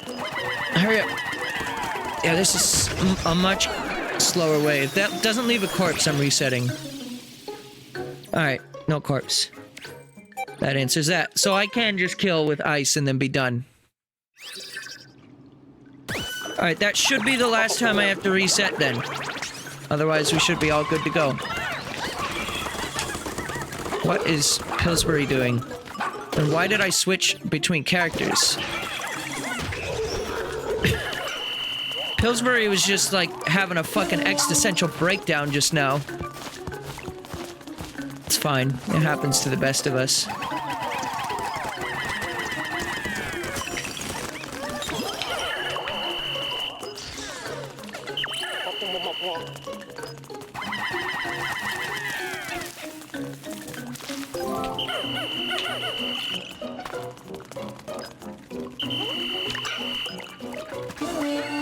No. Not what I was trying to do.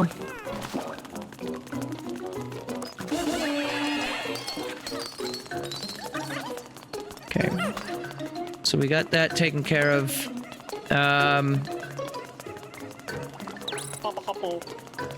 Don't know what I'm really supposed to do with this one guy that I have here.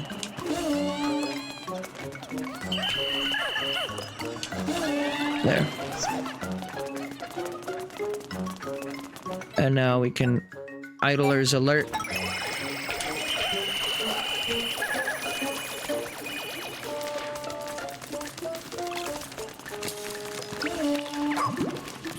Maximize our Dandori here.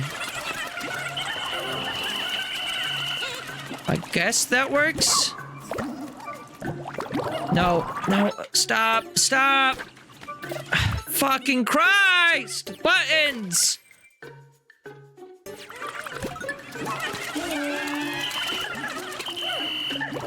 It's mostly on me, because I was the one that fucking mapped the things the way that I did.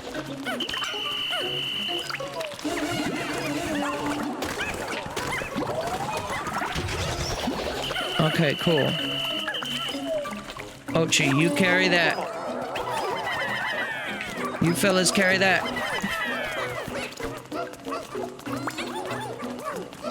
I don't know why you guys are all working together on that, because I only told Ochi to do that. Okay. And then once you guys are out of the way, we can have just ice fellas working on this.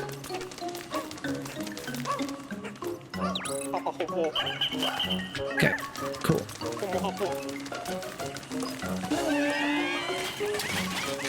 I will find a way to get those down with Ochi in a second. Right now, my concern is elsewhere for just Dandorizing around. We do need to get back up here. Carry this object, which I intended to have Ochi do, but...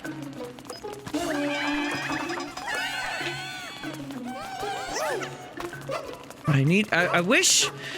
The big thing is I wish I had a go here... Oh, I do. I do have a go here command. Wait a minute. Ah, that's something I really need to be taking advantage of more than... Is switch to them and then say go here. Yeah, that is something I've been missing out on. Okay. Well, it is now known about.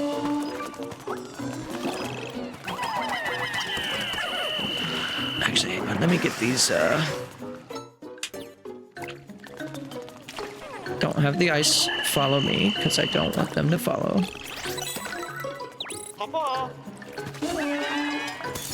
Okay.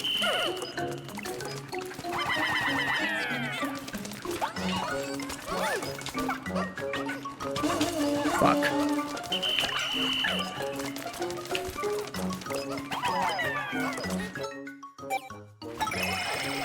I kinda wish... Nah, never mind. I was gonna say, I kinda wish that they would automatically, come to me, but no, that's on me.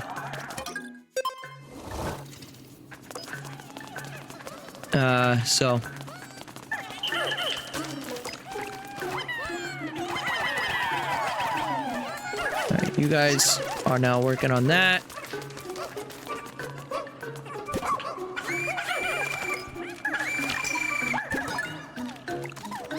Get down from that. Ochi can carry that.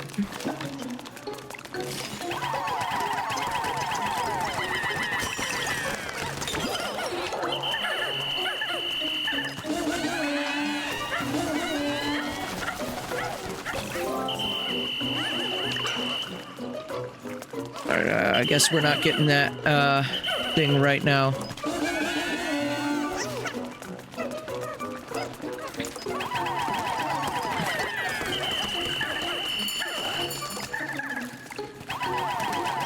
Why did, once again, all of the ice Pikmin came to me and I didn't call them all? Why did that happen? I didn't call, I called the ones that were right in front of me. Yeah, I have no idea why that happened in that way.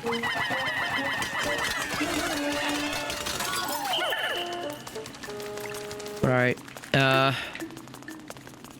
need to... This Dandori fucking sucks. I might have to reset yet again if I'm going for a fucking platinum here. I'm really bad at this one. I actually had a better... Fucking plot, damn it! I had a better one going previously. Yeah, I'm far too stressed out to do this. I don't think I have enough time. I think I gotta reset again. This is it.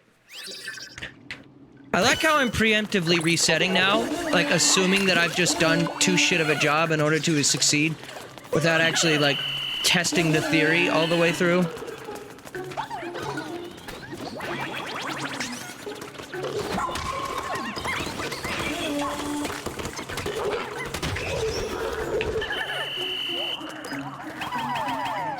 Okay. You work on that. This group. Kill this jelly.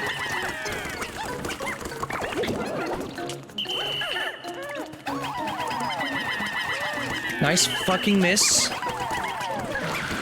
Please, just throw it. Okay, there we go. Good.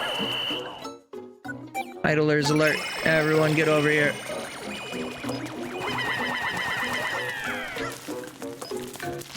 Hey.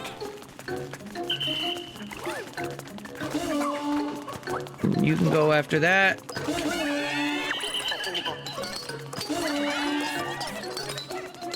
Okay, now this room is all cleared out. Which means we're gonna send our next set of idlers on over here. Once we have those.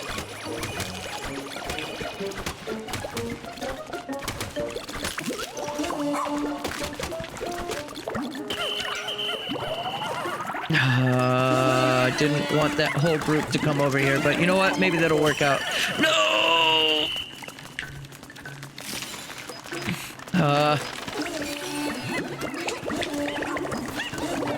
No. Got my fucking commands mixed up once again. I just want... No, stop switching who I have targeted. Oh my god. This is a real problem that's happening right now, is the game is like automatically switching who I have on my selection thing right now. Alright. Ochi. Yellows. Idlers alert.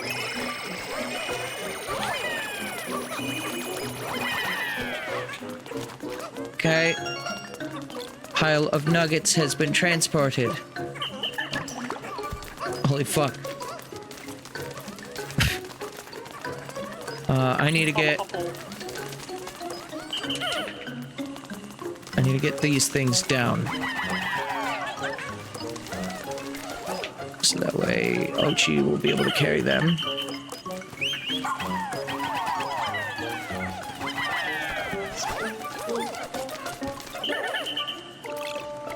Okay. And then we're just gonna leave those there for a bit. Send those guys after that. Ochi can carry that. Actually, Ochi will have you carry that. And we'll send this group out here.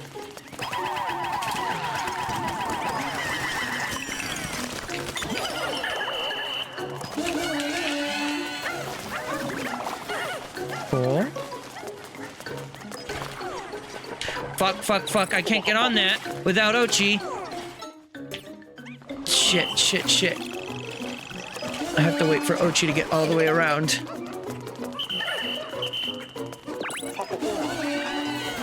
Okay. Because, yeah, I can't, for some reason, jump onto this particular switch. I don't know why. That is the rule for that one, but... Okay.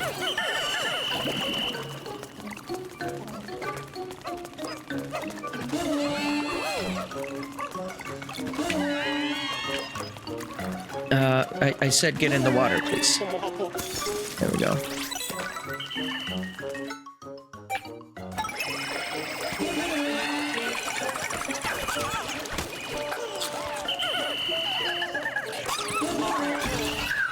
I think I lost an ice Pikmin.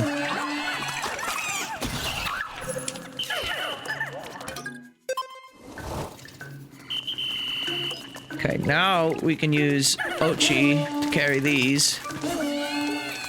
No, we can't. Well, we have to call all these Pikmin. This is gonna suck.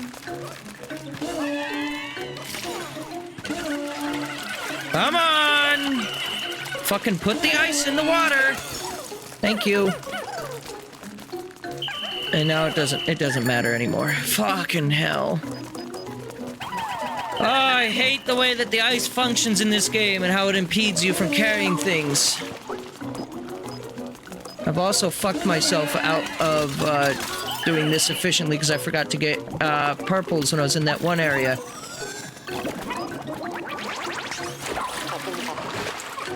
Yeah. I don't think I have this again. At this point, I've gone for all of the fucking platinums, though, so, like... by choosing to not get it would be more annoying. Because this would be the only one of them that I haven't gotten. I don't like that skids to a stop there either. There's so many, like, little small things that annoy me. But it only annoys me when I'm under a time limit. Like this. Yeah, I don't think I can get all of them. I think I have once again fucked up way too hard.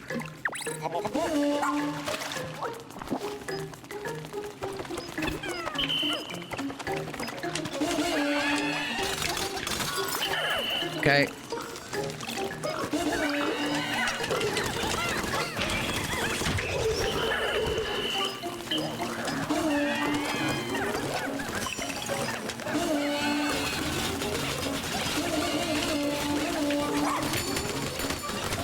Yeah, I definitely can't get this all.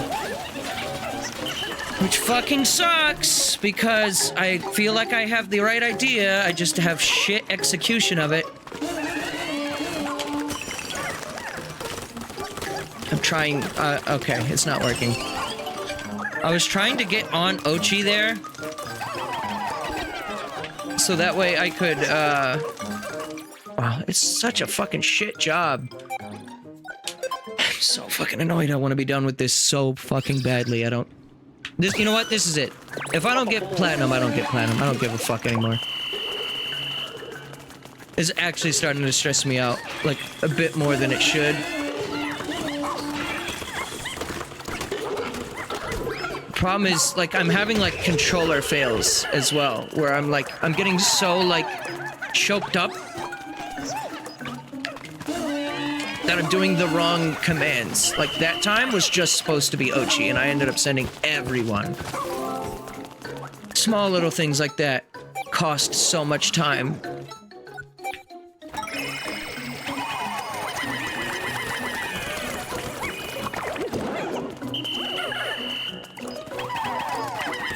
mean, for this, I might as well not even throw the yellows at that.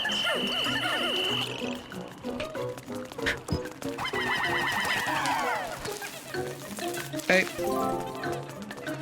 Come on, Ochi, stop being weird.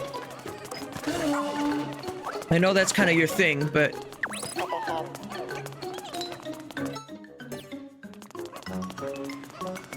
Okay, so here's what I'm gonna do. I'm gonna spend this time idling over the switch to open up the path.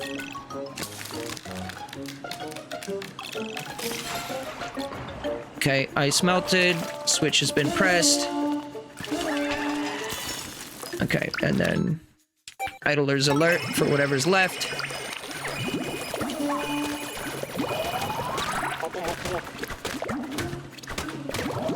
A minimum amount of ice would be recommended. Oh, what the fuck? I've never actually gotten trapped in those before.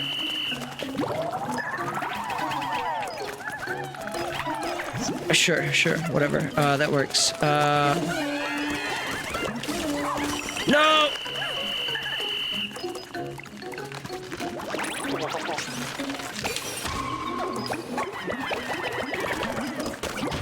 Okay.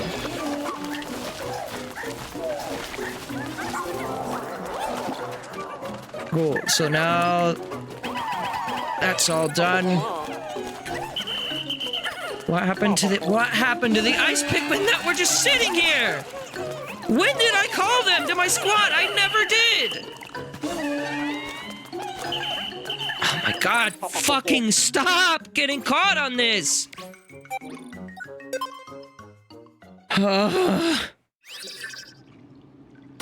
It's just so fucking infuriating. I know I said I was gonna be done. I don't know why I keep going after that. I'm gonna restart, because there's no point in going after that. That's just wasting my time. The amount of time that getting the flowers there saves is minuscule compared to just getting in there and getting shit done.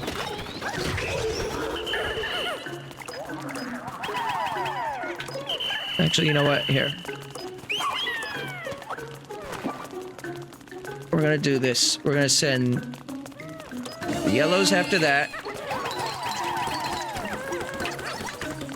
So, and then that gets us more yellows right there. That's cool.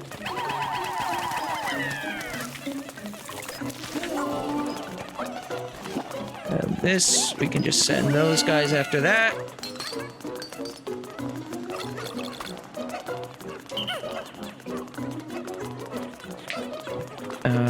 You can work on that, I guess. Alright, this is the one and only time I intend to call this group of ice Pikmin. Just so I can grab this thing. And then we'll throw them back out there.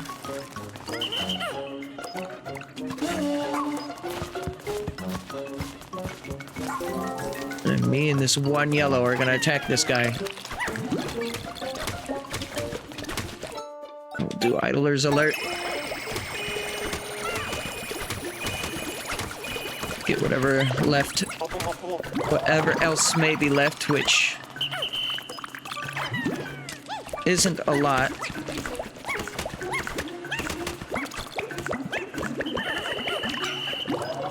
Okay, those other ice did not come to my squad. That's good. So we'll send that.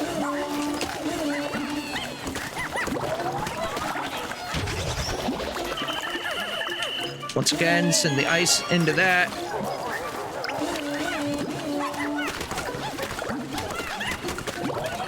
Because we don't want the ice to destroy the quartz. And then, everyone can gather that. And then we're good for the, for now. Send those two guys to carry that cherry. Or whatever it is.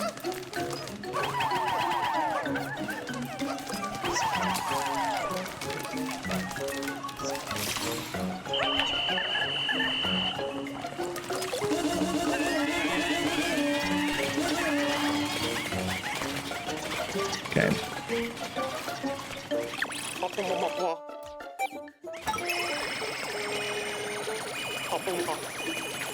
want Ochi to grab that. Get that out of the way. And then we'll do this and use these guys to grab this.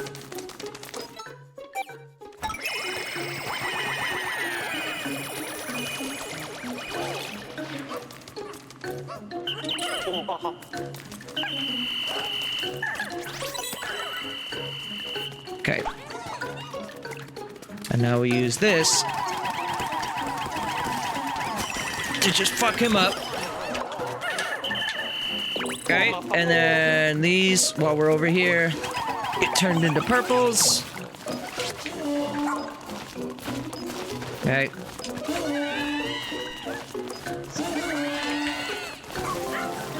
That's some pretty good Dandori right there.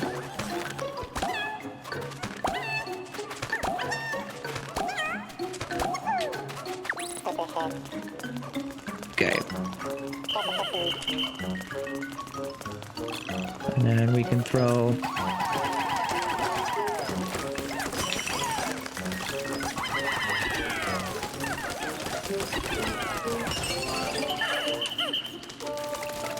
And I want to do...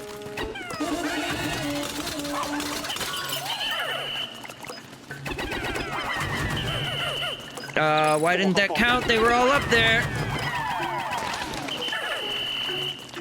Fucking sucks. That wasted a couple seconds.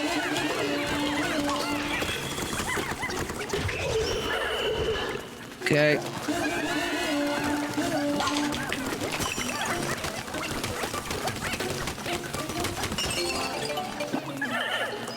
Okay, that's fine.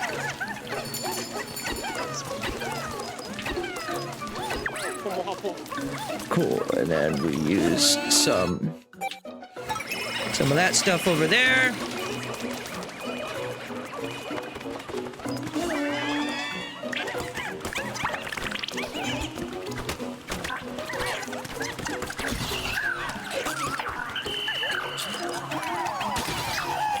Okay, that would have been a little bit faster to do. I don't know if Ochi... Did Ochi make it back to base? Oh, fuck, those grapes. Those grapes were in the middle of being carried up. Shit.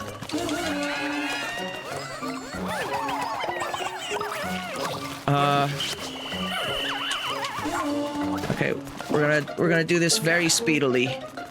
I've got this. I'm gonna run all the way over there and tell this group of 19 Pikmin to carry these grapes. I think that may have fucked myself, though.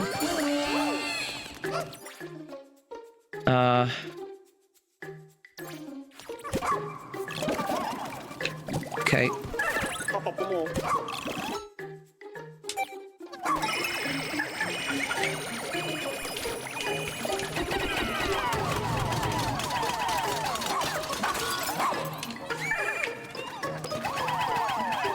That's all I can really do with this guy. Of course, he does not come here because he is not considered an idler. Oh, shit. Where are those grapes? They are still making their way on over here. Oh, fuck. Oh, fuck. Oh, fuck. Fuck it. Don't worry about that. Stop! Okay. We gotta go. We gotta go. Come on! Damn it!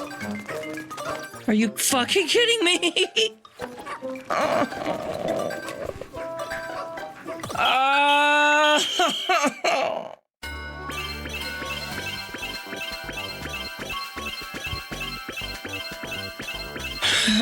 I'm not going back to do that. I'm sorry. That is fucking obnoxious. I am actually infuriated with that. Holy shit. It's not the game, by the way. It is me, but like... Fuck! That actually fucking upset me. does this always happen? Like, it was in the middle of being fucking transported. Why didn't that just fucking count? Like, Ochi actually spit it back out. That's how fucking close we were. Fuck. I'm so upset. If I didn't do that, I would have had it. I'm not gonna get over myself. I don't care.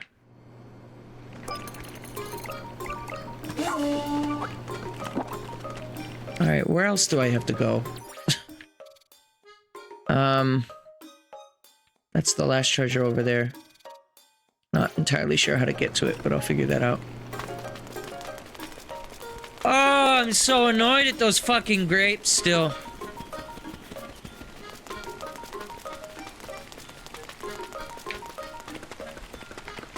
But whatever. Nice overspit. Also, he said fishy nipple again. I don't care what the text says. It's nice that there's different text for each little event there, but I don't care. It's the same text. Same message, different words. That's all. Where's Ochi? Oh, he's on his way. I don't even remember how to get up here. How do you get on those things? Alright, you have to go all the way up to... Wait, where is the treasure? Is it in this grass thing? Is it the can? Where is the treasure? What? That was not sitting there a moment ago. That's some fucking bullshit.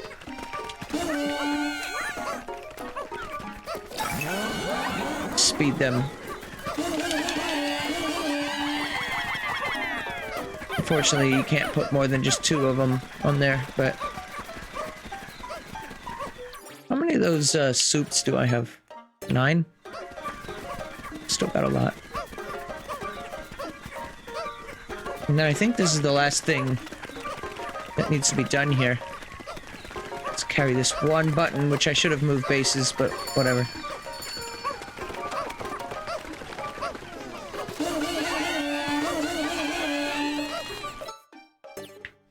I mean, yeah, this is it.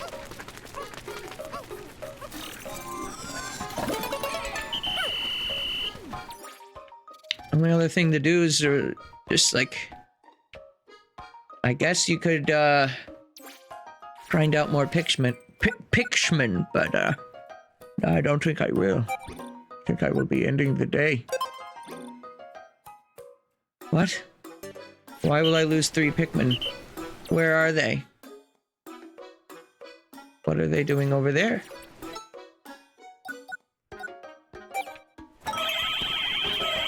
How much do I really care about these 3 Pikmin? And one of them's a rock. That I care about. So I don't have an onion for you.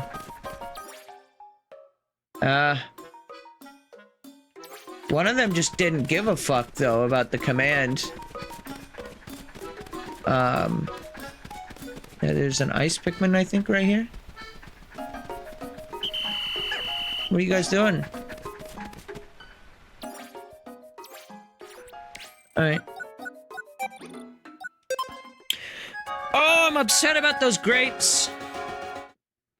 I hate grapes. This officially begins the anti-grape pact that I will now be forming. Where anyone who eats grapes within a 30-mile radius of me gets a brand new move. It's like a special move that I am going to patent. It's going to be called the Stone Cold Grape Smasher.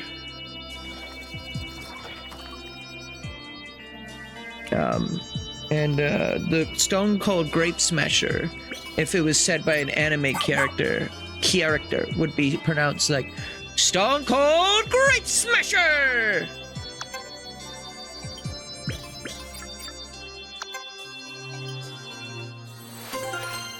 Wait, I only saved one rescue. Did that not say 4 out of 6 before, or did it say 5 out of 6?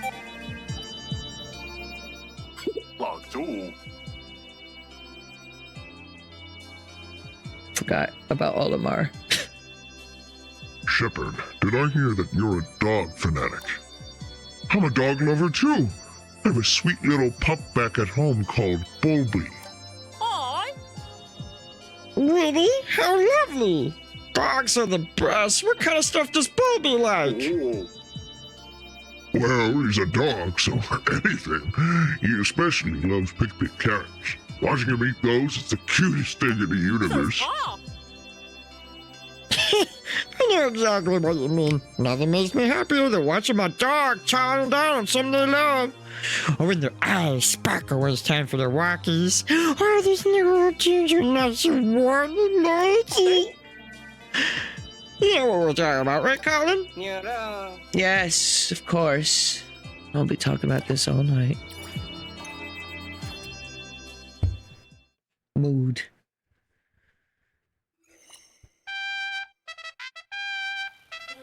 That Dandori pissed me off so much I don't want to play the game anymore, but I also do want to keep playing the game because it's Pikmin 4. Like, it's a weird feeling, and like I genuinely mean all of those words I just said. I simultaneously don't want to play this game right now because I think it'll be good for me to take a break. And then my idea of taking a break is to play Pikmin 4. So, here we are, continuing. It's Como. Here to study hydraulic cycles. She hopes her research will help her save her home planet from industry-caused ecological destruction. That sucks. Oh. Marmore. Thanks, Jin. Pochko. Get gold in all challenges. Yeah, I don't know about that one, boss. Oh, gold, sure, I can do that. Platinum. I don't know about that. Oh, you think you got this under control, is that it? Alright. I see. Well, you're not done yet, newbie. Keep it on it and finish the job. 5 areas, 100%. There's a 5th area? We're gonna do some shipwreck tale. Actually, that's probably a terrible idea. After the stress I just went through. Let's do one regular goof, and then we'll do a shipwreck tale. We'll do this, though. This will be essential towards helping. I could have done so much more if I had done that. Dwarf Bulborbs won't stand a chance, and then at level 3, Horde of Pikmin can't match the intensity and ferocity of this strike. I mean, a Horde of Pikmin is still more efficient than that, but... Scrumby.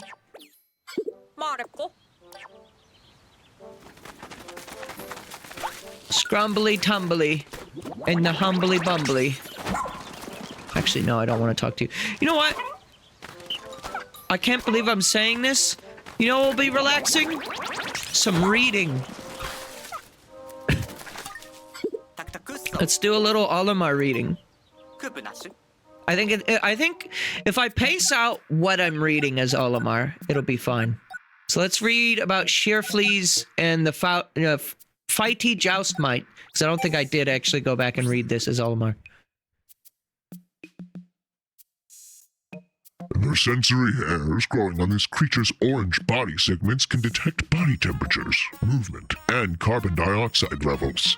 It clings to its prey with claw-like front legs and sucks their blood through its pointed proboscis. Research has found that the shearflea can store energy created while contracting its bellows-like body in the elastic proteins located in the roots of its hind legs, allowing it to repeatedly jump high. Its reproductive rates are rather explosive. A small group of egg-laying females can boom into a population of over 100 in a month's time.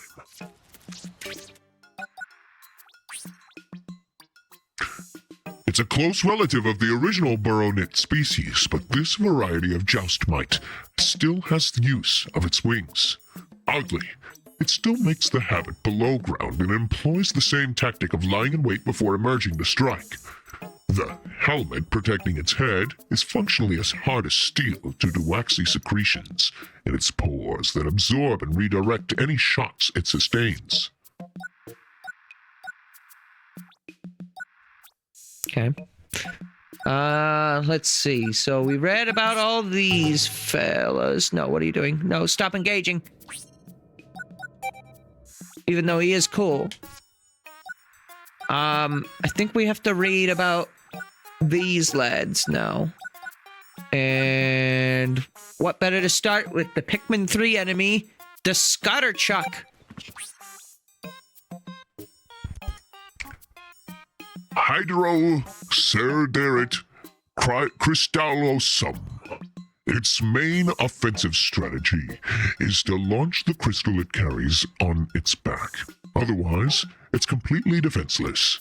In most circumstances, it's a peaceful herbivore whose diet consists primarily of moss.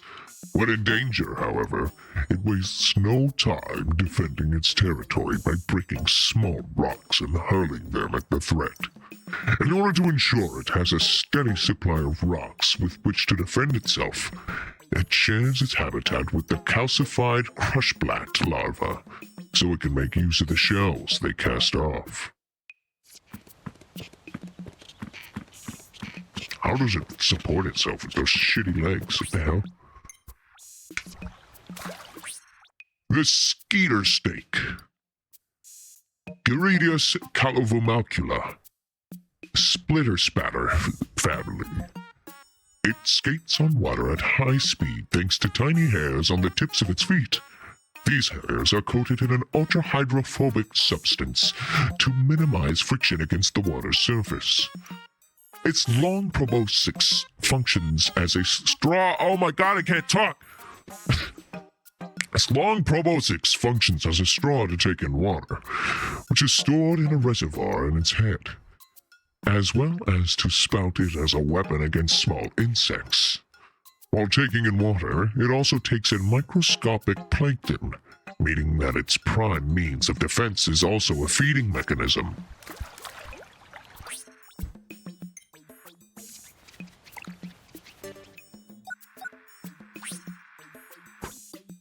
The cooling cycle in its body, the Papilophistidae snow swallow family.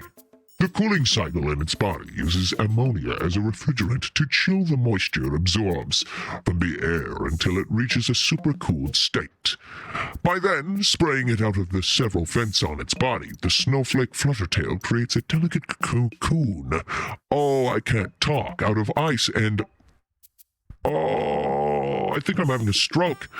Out of ice to both protect itself and to freeze its prey. Its rolled up, spirally proboscis evolved from an upper jaw and can catch and tie prey up with the fine hairs on its surface. Though it mimics a type of swallowtail butterfly, this creature is actually more closely related to moths. One might extrapolate that its ancient ancestor was unable to adapt to the cooling climate and therefore went extinct.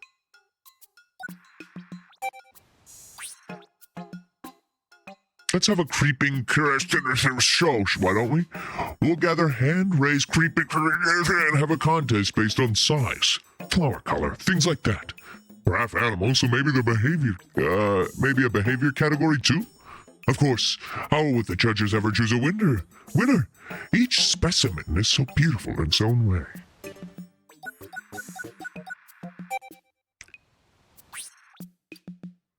The defining characteristics of the fungi that grow from its head differ from that of the Crustacea family's creeping Crustacea, but the makeup of the body out of which they grow is mostly the same. As a result, we can theorize that, like fellow ambulatorics in the Bulbmin,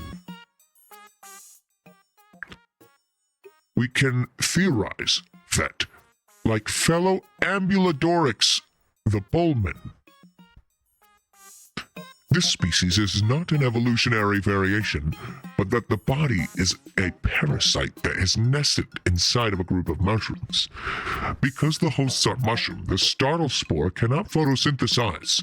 Instead, it gains nutrients by catching its prey with highly poisonous fluids, or by absorbing the nectar on the ground left behind as creatures killed by its poison decompose. Bulbmin referenced, even if they might not be in this game. That's beautiful. I wish I could see Bulbmin in HD. I miss them. I miss them so much. Oh my god, I miss them.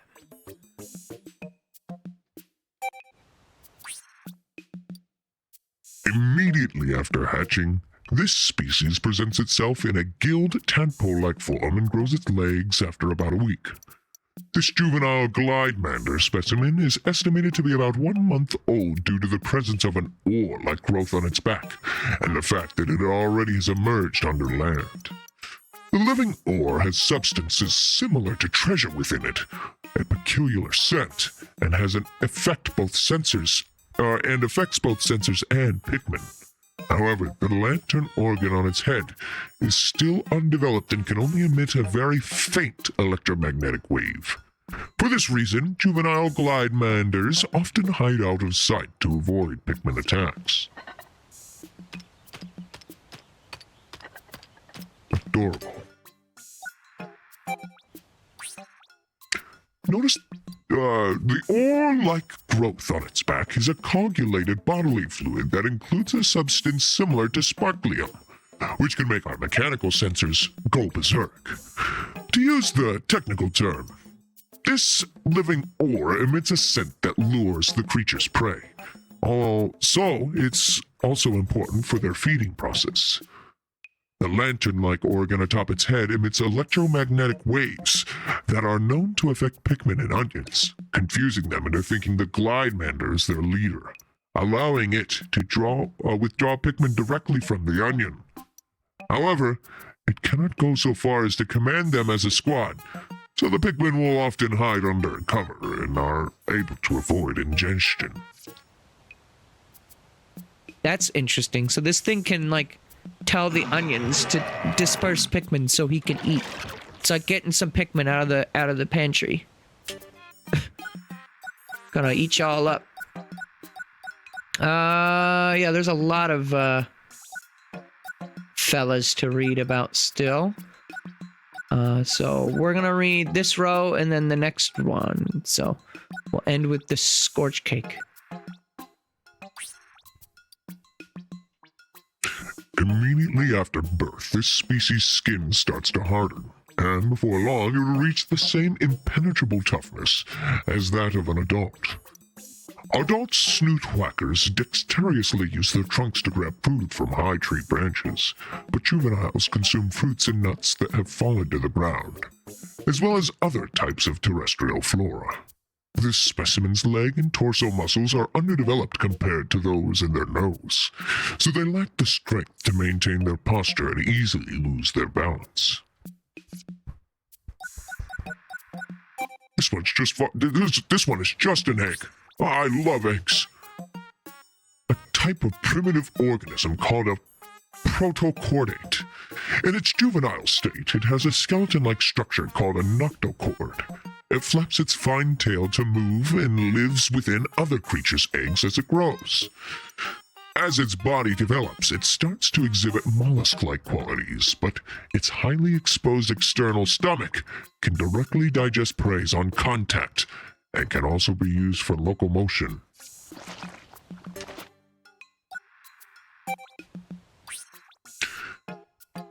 A member of the Gulix family, this primitive life form is made up of a single cell, which is quite odd given its size. Its nucleus is shaped like a bulbous star, and the individuals move by using the fin at the end of its flagellium like tail to quickly expand and contract its gelatinous body. If the nucleus is removed, its soft body loses all structure and splatters. But as long as the nucleus is still alive, the fluix can return to its original form. Usually, the fluix will mimic nectar and wait for its prey. Its gel, which includes fire-extinguishing fluids, will then expand to capture and feed on unsuspecting organisms. The downy snagret. Due to an uncommon, or a rather common, phenomenon known as imprinting, this baby will recognize anything that it sees or hears within a given length of time after it hatches as its parent, and consequentially follows it around. However, the downy snagret has two specific conditions for imprinting. The first is that its target must be tall and blue, and the second is that it's related to the sound of its cry. This means that it will never make a mistake with something as small as we are and will instead recognize it, or us, as food. Since it's still a fledgling, the downy snagret does not go underground to feed.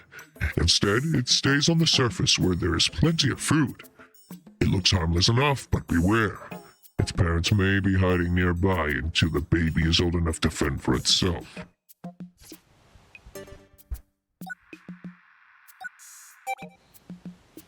I love this creature. I don't know what it is, but it's amazing. The waddlequaff. Its overdeveloped respiratory muscles allow it to suck in large volumes of air through its long, thick beak while feeding. Its feathers are too small to use for flying, and the current theory is that this is due to its niche position in the ecosystem being quite secure thanks to a lack of natural predators and little competition for food in its habitat.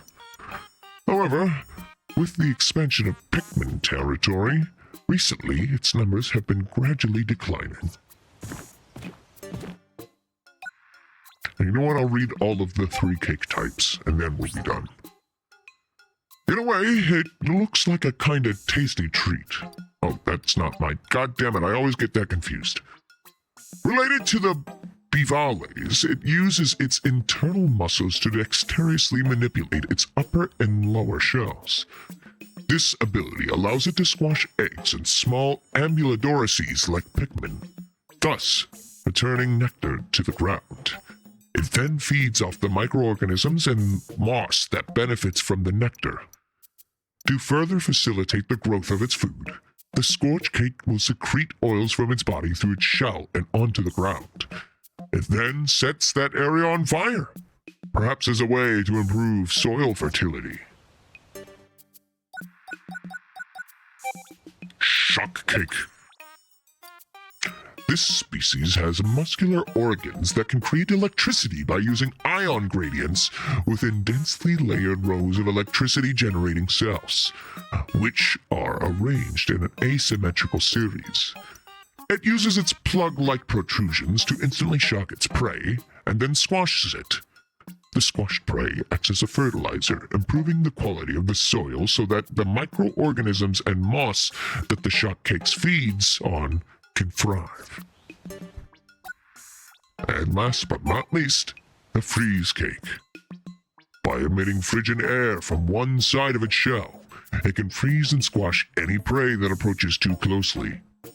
Food can be hard to find in extremely cold climates, so one theory is that this species has developed some kind of mechanism that allows it to store its prey for long periods of time.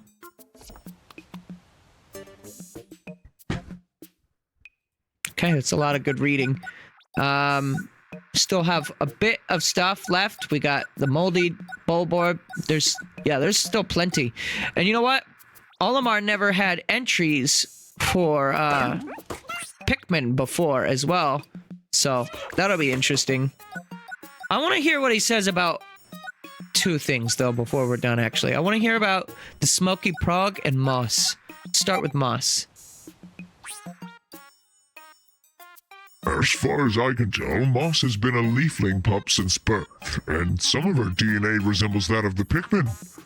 This is the one point in which she differs from Ochi. When Ochi transformed it from a standard space dog into a leafling pup, I started to theorize that the Pikmin are, in some capacity, propagating their DNA in other organisms. The phenomenon in which all those castaways, including myself, became leaflings was very likely caused by being absorbed into the onion. Perhaps that process was also some sort of Pikminification of the body. Pikminified organisms can't leave this planet, so the Pikmin may have been motivated to carry out this process in an effort to secure a permanent leader. Of course, this is all just a theory. And last but not least, for today, the Smoky Prog.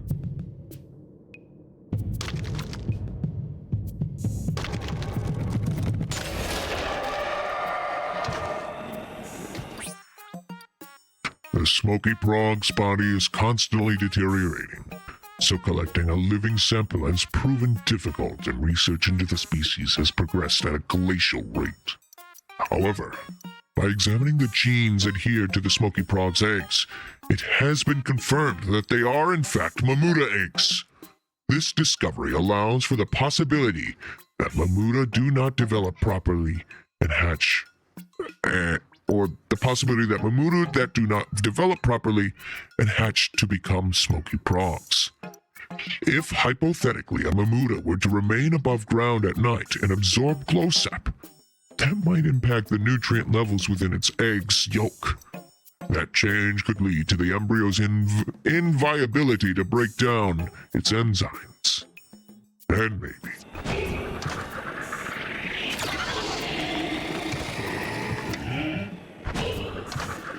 I see.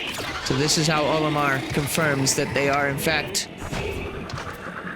descendants from, or are Mamuta larvae. Very good.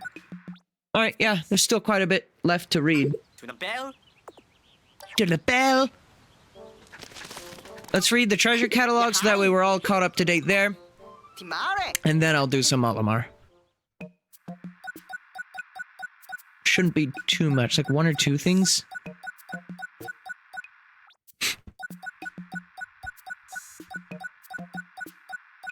Somewhere.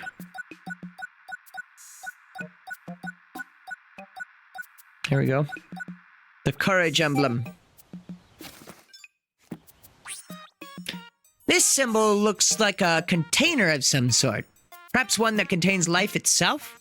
I get a sense of vitality from it. Almost as if the more of these you have, the more power you have to overcome adversity. But be careful. I'm sure they're not easy to obtain. So I just realized the reason why that there was a Song of Storms thing here was because these are courage, power, and then wisdom. Very good. Some might look at this and see a symbol of life, but this treasure better represents courage. The two are closely related, of course. Power and wisdom also have some roles to play, but without the courage to take that first step, your journey cannot begin.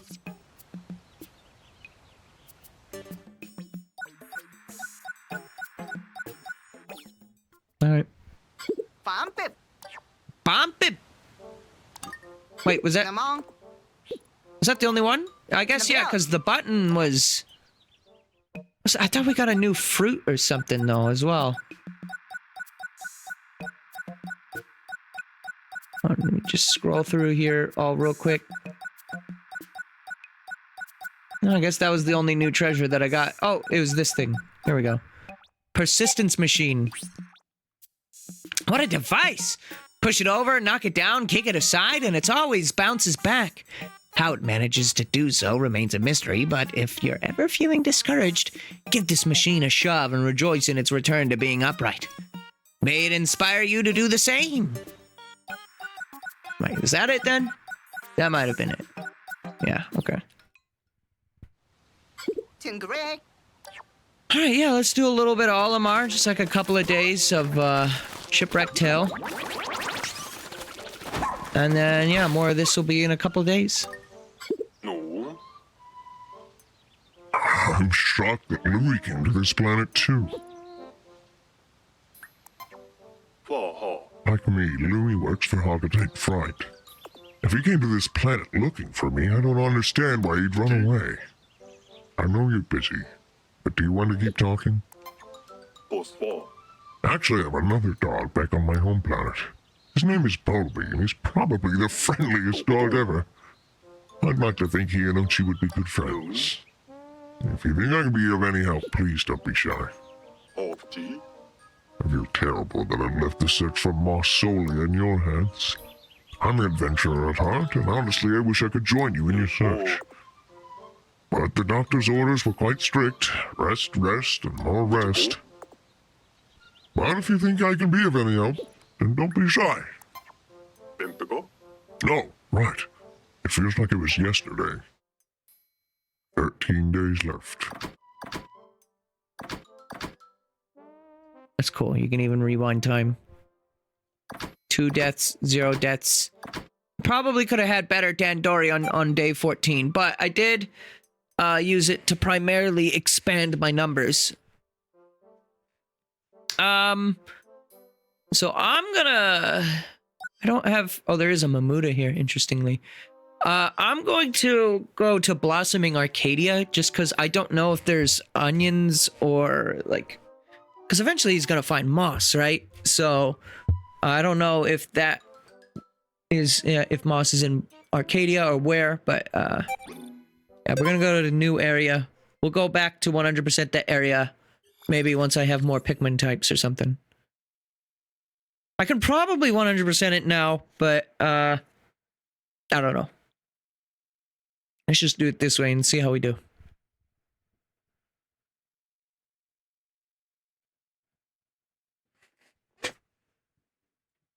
So I'm gonna get a drink real quick. I got it right here, just...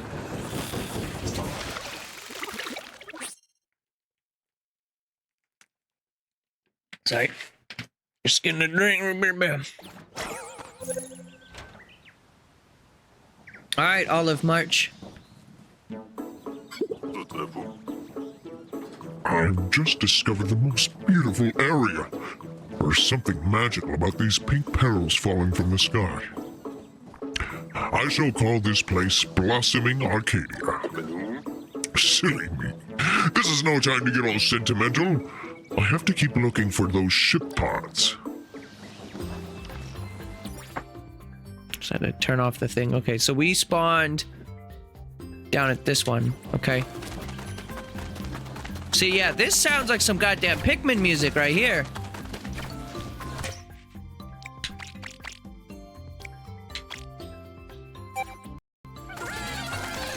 Alright, so first things first, I'm gonna take down... No, I'm not. I was gonna take down that electrical fence. That is not in a place I can get to it.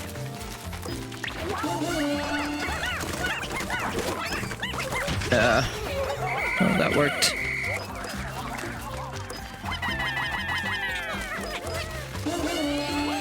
Oh yeah, we also have this now. How do you do it again?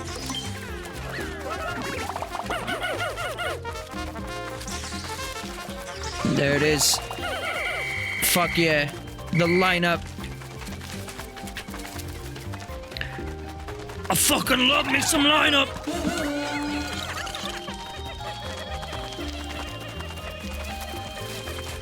Yeah, this music is really good. This is fucking Pikmin music right here. Also interestingly, the whatever you want to call it isn't here. The sprinkler.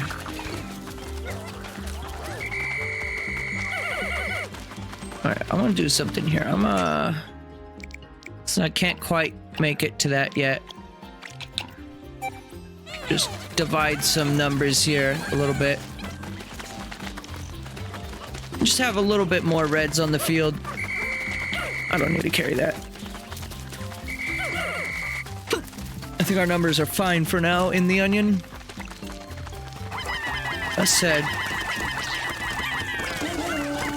there is a Flarlick. Also, we have metal bars, so that's leading me to believe maybe I will find moss here, after all.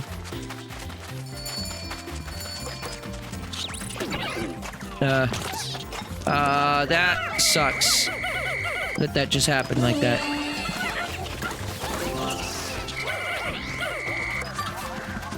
Guys! Oh my god.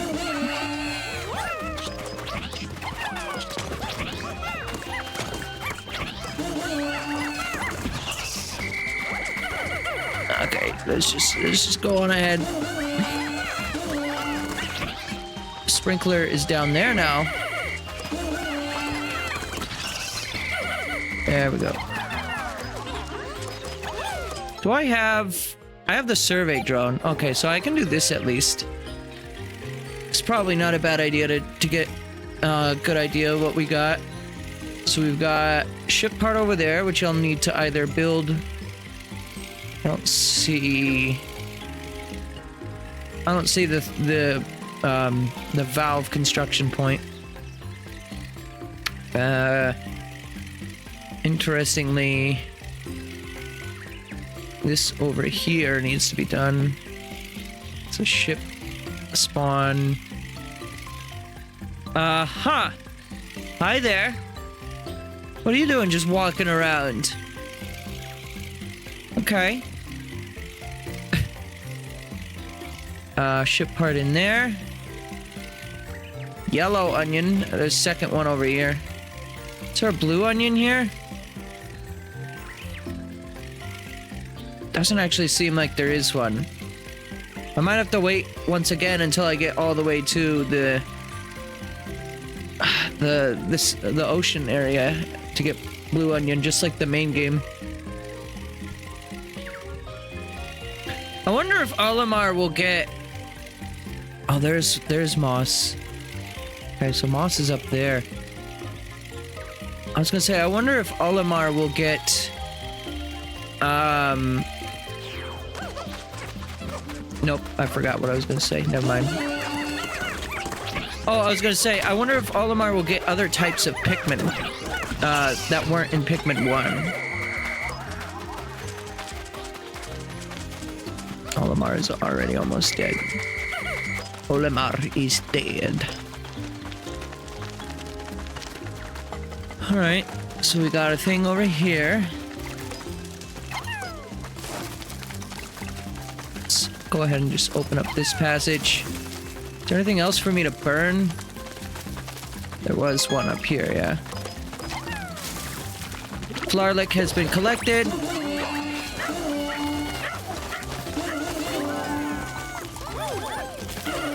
Okay, good. And then I'm going to,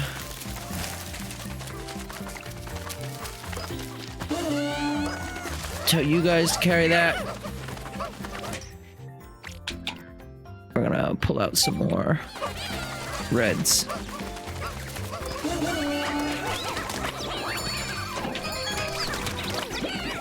Alright, one ship part collected. That's good.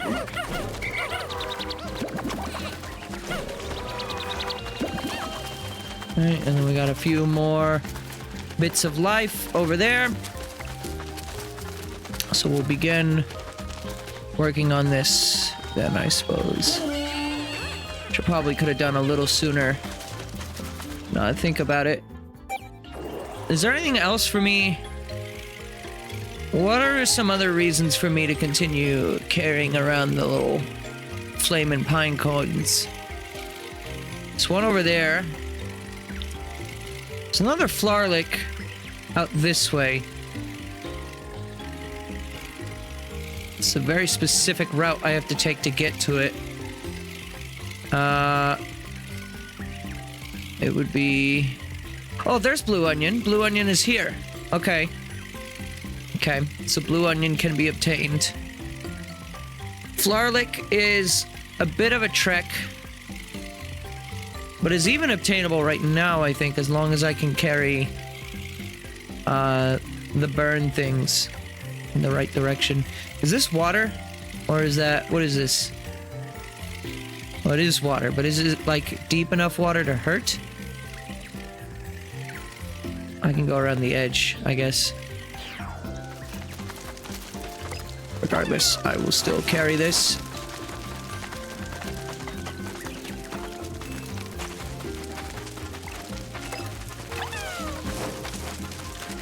And I only really need the one right now anyway, so...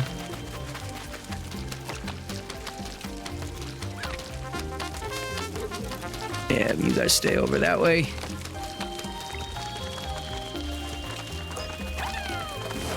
Oh, the thing to burn is over there. So yeah, we're like good right now. As far as I am aware. Uh-oh.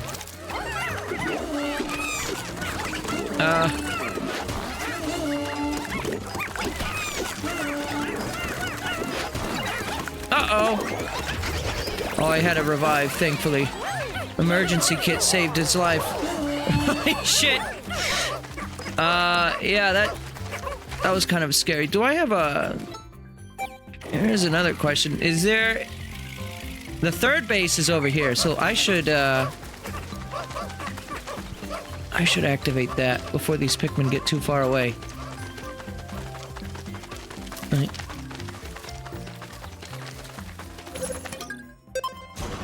There we go. And now the base is over here. Right, so I can get up to Moss if I go... Wait, if I do... That should work. Wasn't there a cliff in the way? Oh, I guess not. Normally there's water in the way, but you can just walk here because the water level isn't high enough to impede you. I guess the question is, can I just walk across this? Yes, I can. Alright, Moss.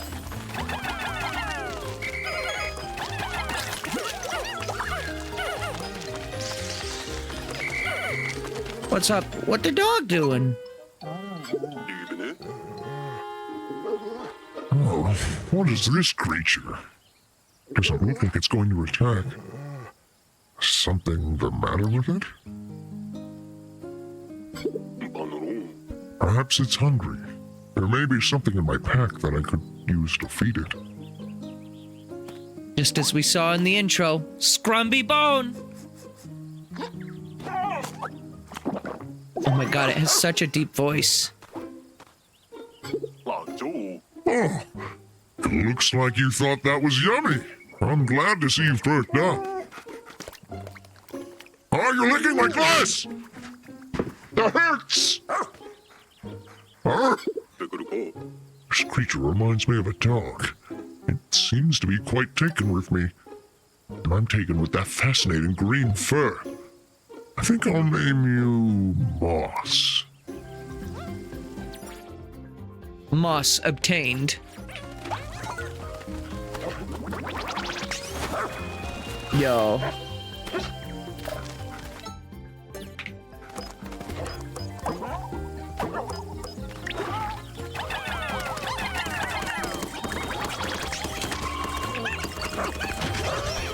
Oh, they are a powerful little moss, this one. Get on in there! Yeah!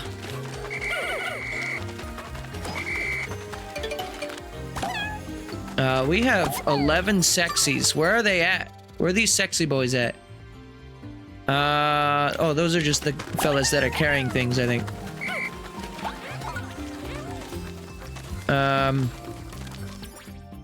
Alright, so there is a Flarlick there. If I can make my way in that direction. I could also open up the way over here. If I wanted to. I think I'm gonna focus on getting the Flarlick, though. I think that's what's most important to me. Also, is it me, or is Moss a little bit slower than Ochi?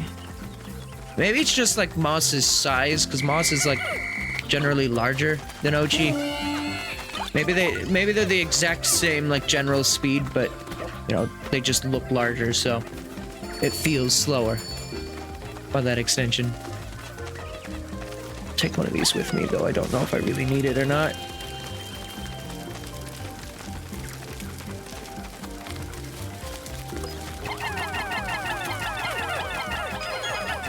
Good aim. Oh, there we go.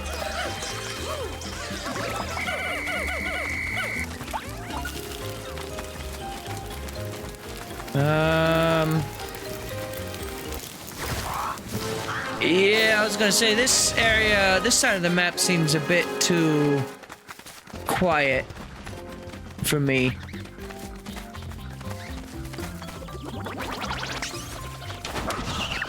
There we go.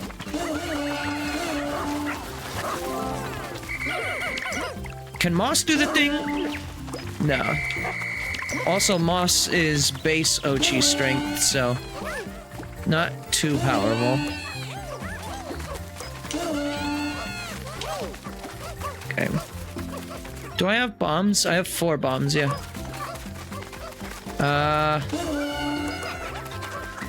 Suppose I can have them work on that.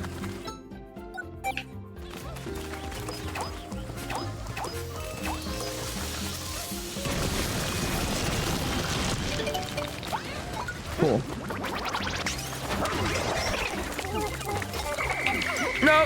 Nope, you come back here. We're just doing this to get rid of some lads that are in the way.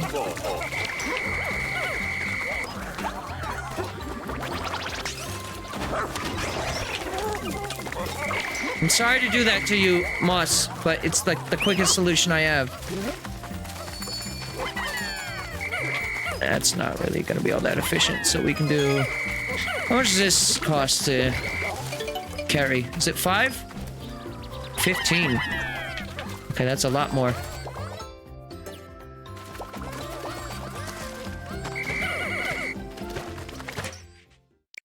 Okay,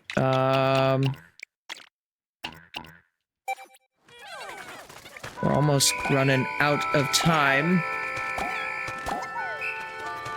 31 strays?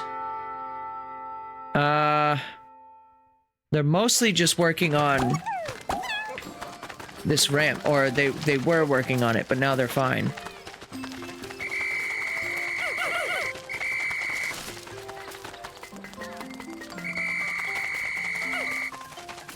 Well, I would like to get 2 ship parts for today. That would make me feel a little better about myself. My self-esteem.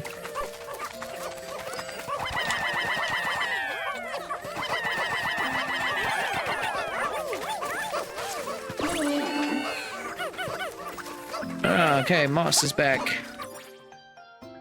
And then we have one red that's... or a couple of reds that are just standing here. Let's not let them perish. There's still some Pikmin that are somewhere. Oh, fuck. Can I make it there in time is the question. I don't think I can, but I'm gonna try. Because, yeah, this one's a little bit more of a gut punch to lose Pikmin in. Uh-oh.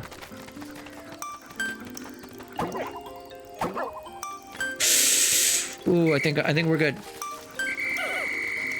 There's still one somewhere, but that's... yeah, that's better than none.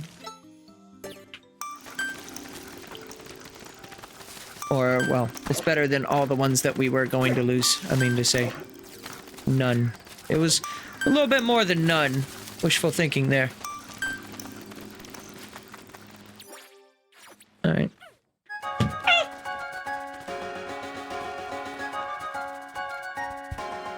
What the dog doing?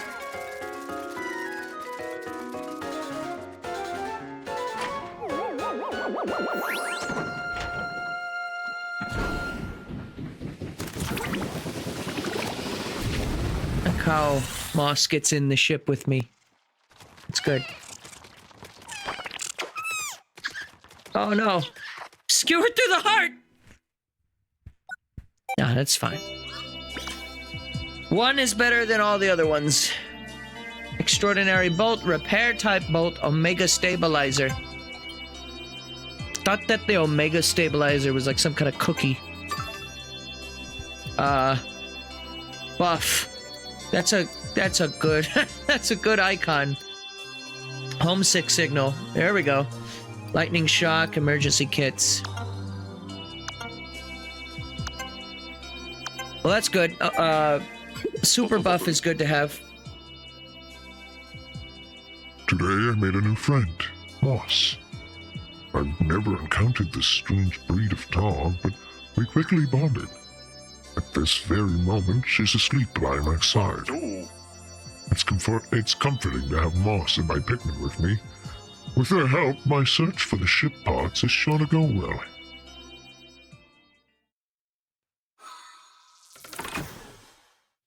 "12 days. Well, I know there's a blue onion here, so I think I'm gonna go back to Blossoming Arcadia again. And get that blunion. That's my main goal, is to get the blunion. I don't think we'll quite fully finish this place. But we'll try to do as much as we can. Also, you coming with pluck is very good. Okay, so we're gonna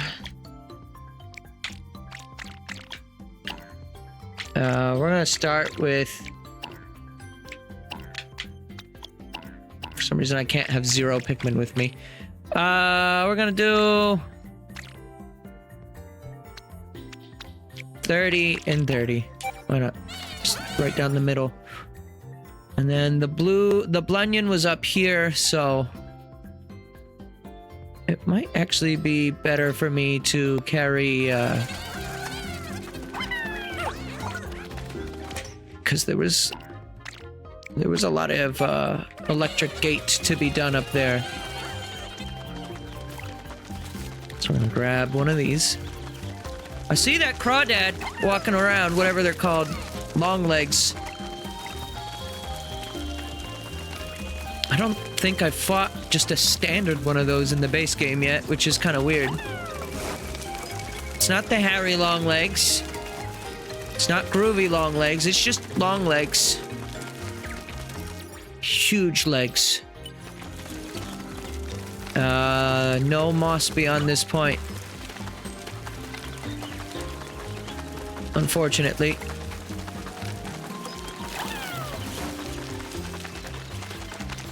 There is... Okay, hang on. I see now.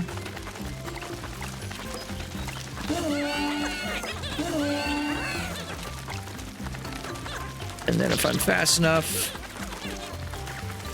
should be able to get this over here.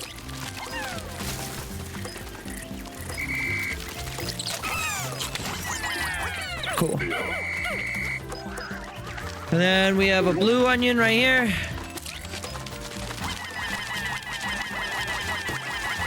Lucky.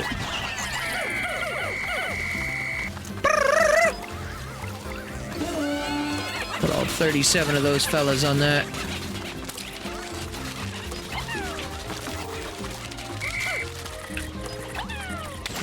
Yeah, fuck you. And that is going very quickly, which is good. Because then I can just do... We got those two heading for that.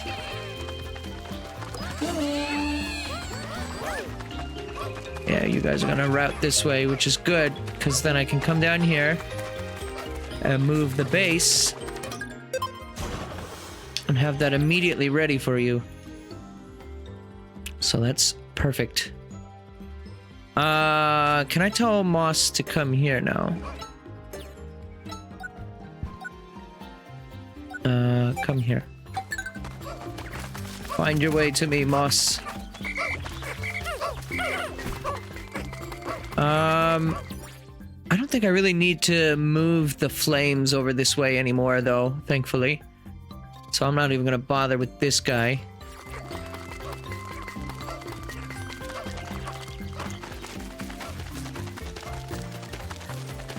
Okay. And we got one blue onion, which expands us to be able to deal with water. Which means now I can actually grab that one treasure that's behind the sprinkler, despite not having a way to turn the sprinkler off. That's fine.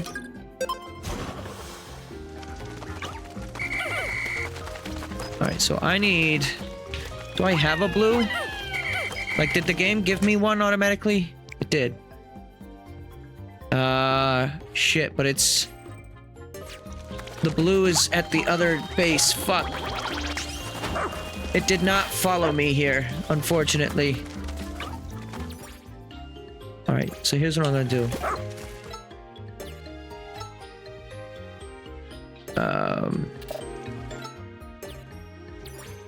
Moss, you're gonna go over to that blue.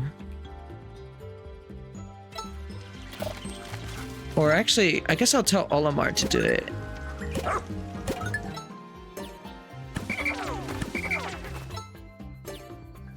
Sorry, just fucking around with my controls here. Yeah, because Olimar can get there faster.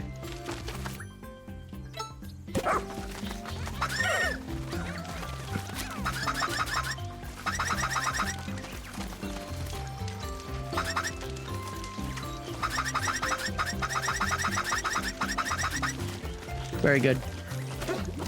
Just needed to do that for a moment. Alright. That was very important, you see.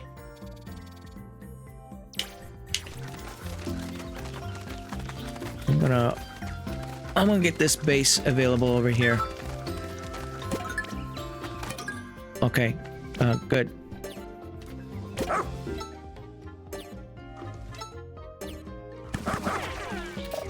No. Fuck. Fuck, what is my buttons? There's so many buttons on my controller and I don't remember where I have things mapped. It's like 110% skill issue though. Because like I was the one who mapped them that way.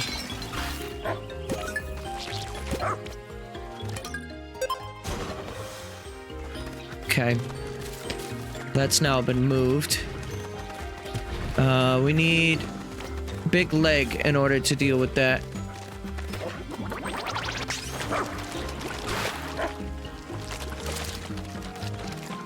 Where is Olimar? Oh, here he is. Alright, and then we have our one blue Pikmin. Which this is a better spot to repopulate anyways. Because there are actually things here. Okay, sure. Wait for the timing. Or maybe just... Maybe just put all of them away so that way it's only blue.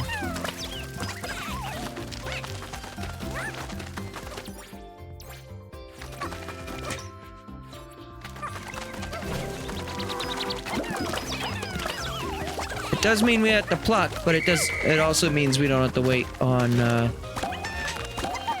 Pikmin to actually the pellets to change color. Alright, and now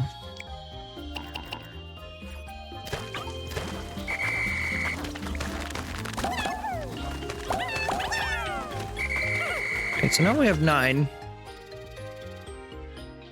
There is a...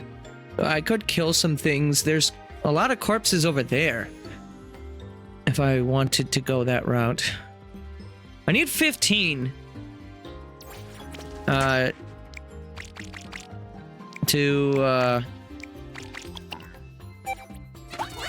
need 15 to carry the object, I think, right? One that's over here.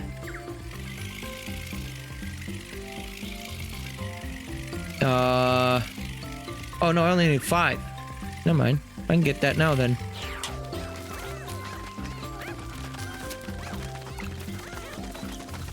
I will see. Can I get...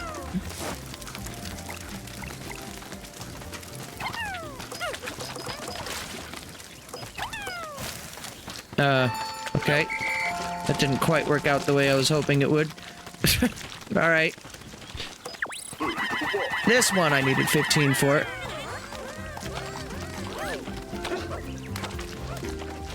I see. So I need... Getting a red Pikmin there is going to be a little difficult. But I will do my best. Blues can't carry it, I assume. So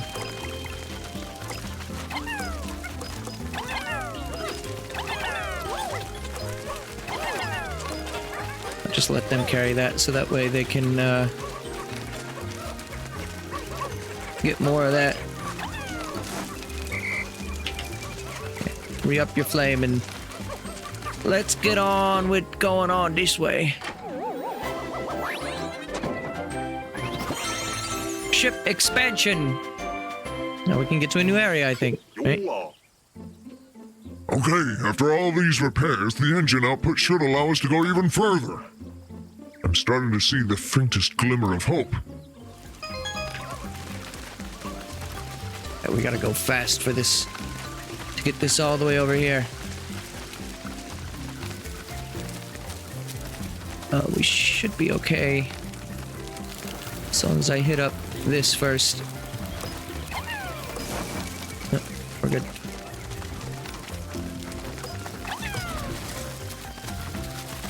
And you guys are... I'm gonna move the base, actually. Sorry, I know you guys are in the middle of something there, but... you guys can just carry through the water and you'll be fine, so...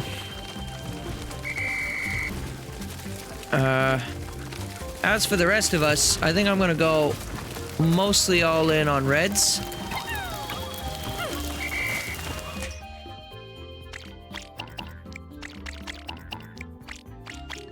$51 reds. Actually, can I just... I'll leave Moss here to command the blues.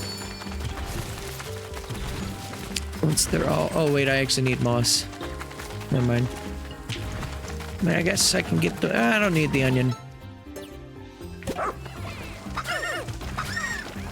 Alright, let's just get some blue numbers up. And then... Where? What? Didn't I have another group of blues? They die or something? I thought I had more than this, but alright.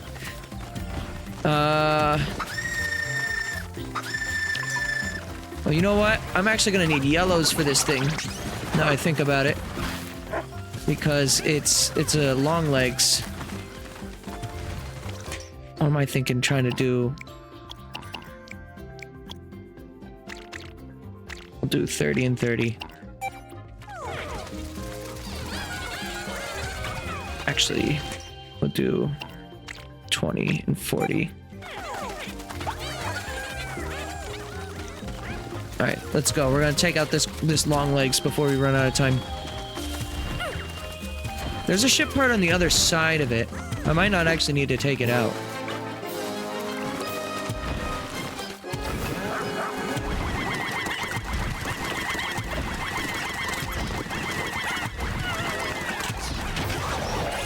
Good shit.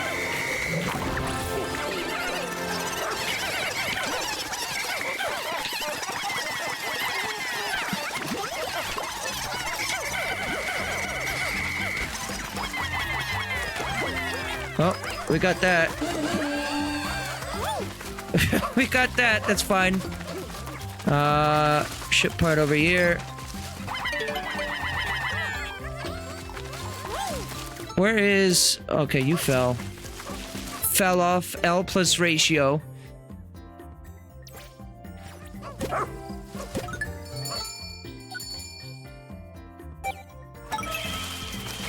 Oh, wait, shit. That does it to anyone that's not carrying, though. Fuck.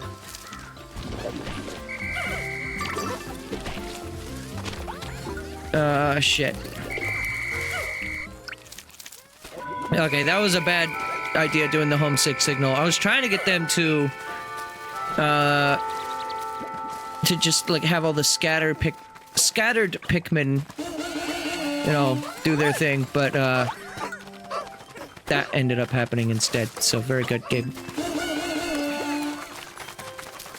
Alright, we got just a little bit of time. I want to carry this home. We got double the speed on it, so we should be good. And then I guess... Oh, fuck.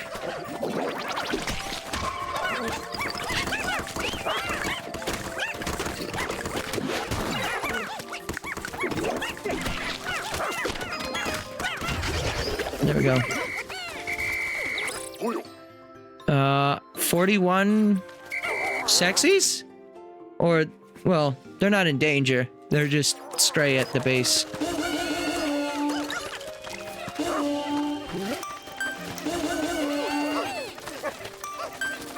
Okay. Okay, these guys.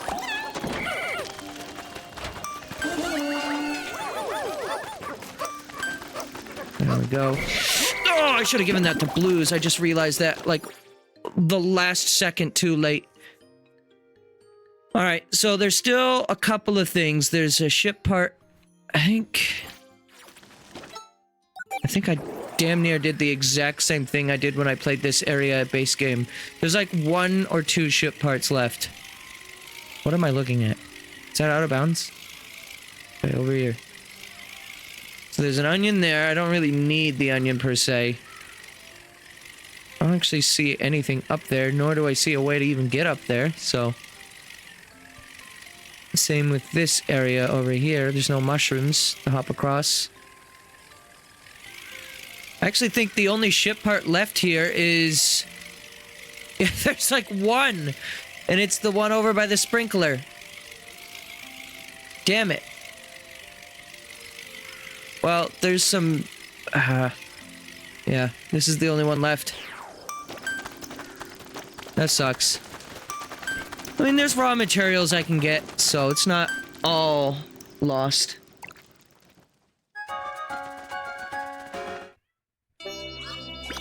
Day 4, automatic gear, radiation canopy, and ionium jet. 10 total collected, 20 left. We have rush boots, that's good. Idler's alert, that's what I was hoping for. And tracking bomb. Oh.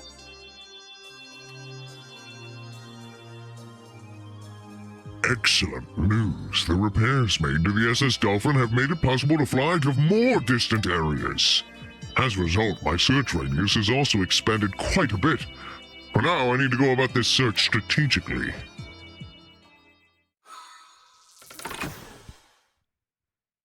$11 days.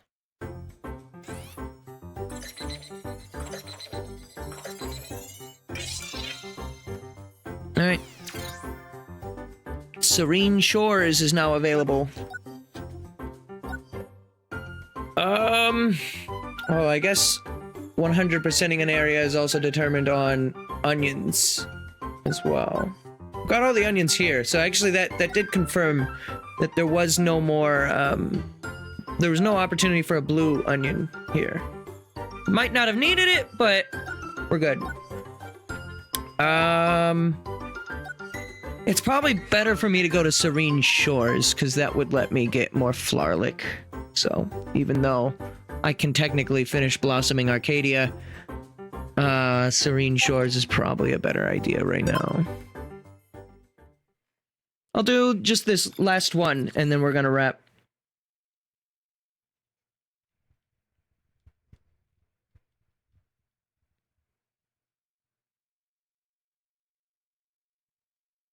$11 days left, huh?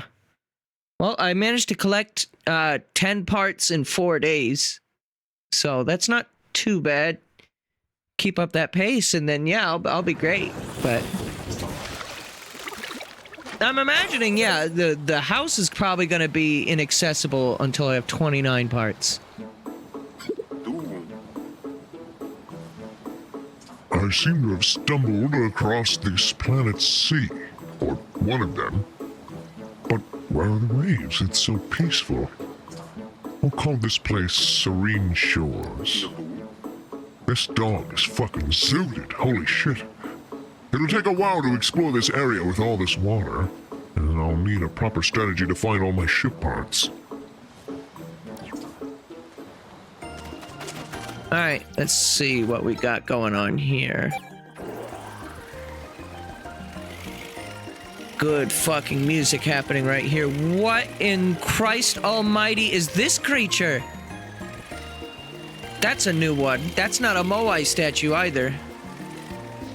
So you can tell where the cave entrance was. The sand around it is a little displaced. Another canopy over there. Will I need... Oh, I'll need to moss swim over there. Right, that's how I got the banana before. I thought I needed ice Pikmin for a moment, but I'm like, wait, I haven't seen any ice yet. So first flower lake is over there. I could just go straight there if I wanted. Yeah, this song sounds like the water music from Pikmin 1. Maybe that's exactly why it sounds more like Pikmin music. It's because it's literally sampling Pikmin. I wonder if there'll be a dick and like completely bury any ship parts without you being able to see them. Engulfed Castle is not available. I mean, there are no caves here at all. There's a flower lake that I need yellow Pikmin for, or to moss jump, but in general I'm gonna need yellow Pikmin, so. Build a bridge. I don't have the materials for that right now.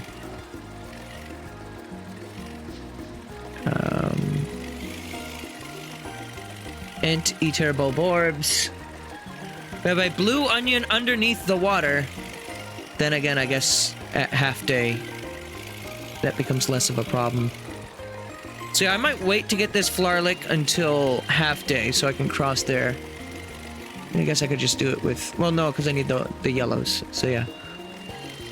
Let's start off by gathering blues. And then expanding numbers for blues.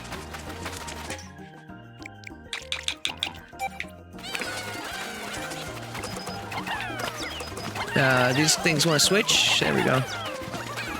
I didn't feel like waiting on them. So our numbers are going to be minimal. There we go. You guys can have that. You guys get on here.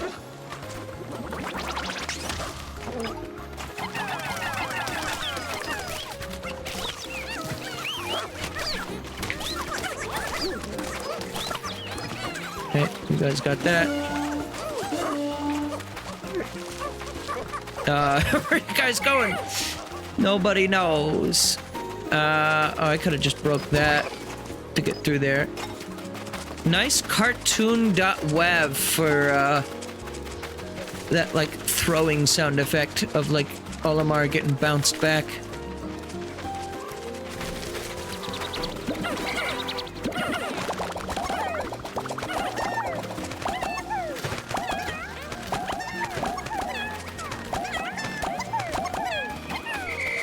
Okay.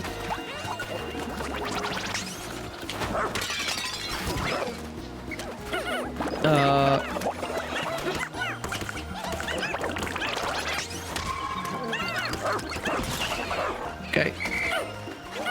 Well, how'd these guys end up in bubbles? It's fine. You guys can do that.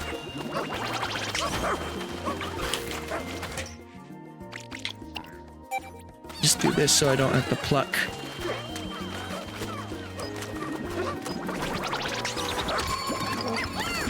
And it helps with killing.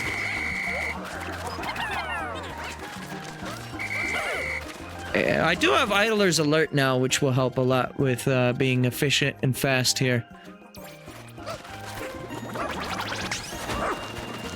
I'm trying to think, what do I want to do? I didn't even look at what's up the, what's up at the sandcastle.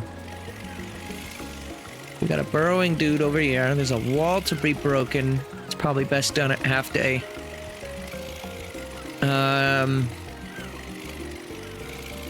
Bunch of crabs. Flower Lake is up there. Is that a... This is either the dude from Pikmin 3 that comes out of the ground, or that's a fucking, Emperor Bullbax. What is this? Oh, ship part up here. What is that? Oh, crab burrowing in the ground, I guess. Radar map? Oh, okay. Wait, if I fly this like this... Oh yeah! You can use that to move around a little quicker. Alright, I think what I'm gonna do is I'm gonna put these reds away and go for getting more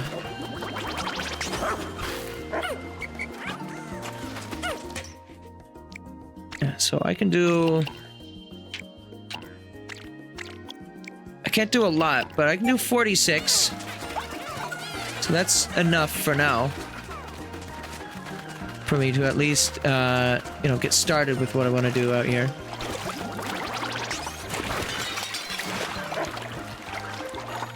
I'm gonna not worry about this guy for the time being. They probably have some kind of treasure or ship part, though. What? I guess you can have that.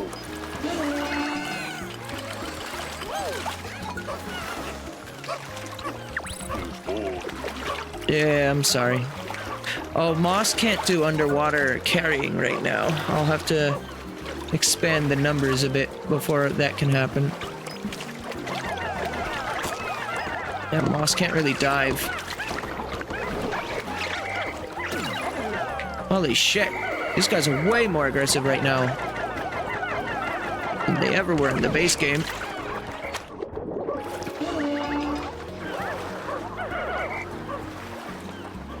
I guess, yeah, you guys can carry that.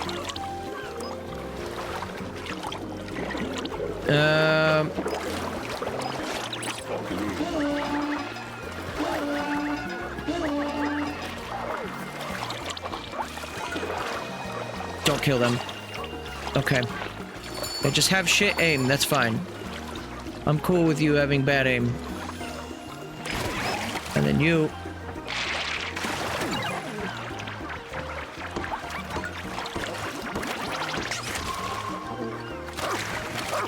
That's fine. They got through. We got the Flarlick. That's all that matters. Uh-oh.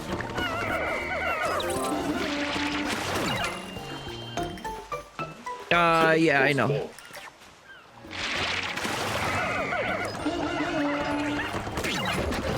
Okay, yeah, fuck you.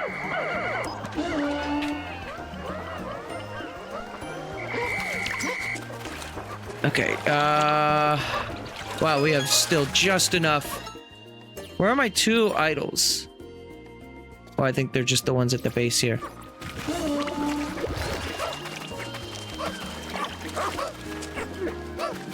Alright, 50.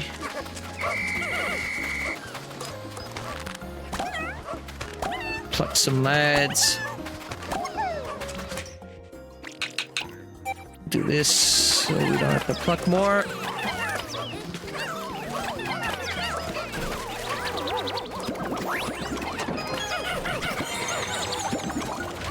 Awesome.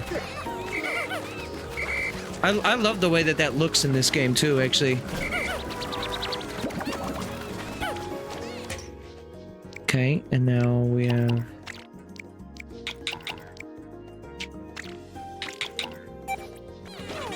So just put a couple of reds away.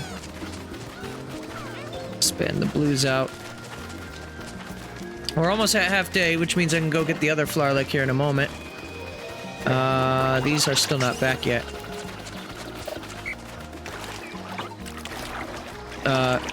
Oh, thank God. I jumped off and the reds didn't join me.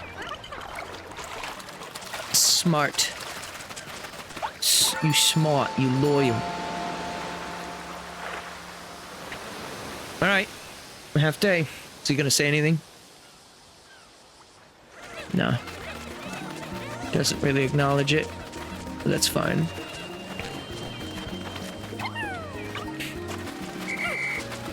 Okay, I need...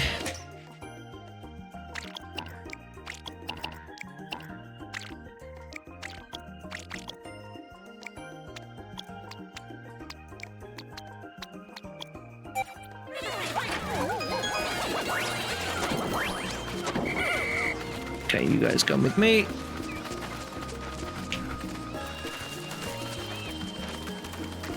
Is there a treasure in the bucket? Doesn't look like it. Fuck you! Okay, you guys are good there. Moss fucks up these dudes, holy shit.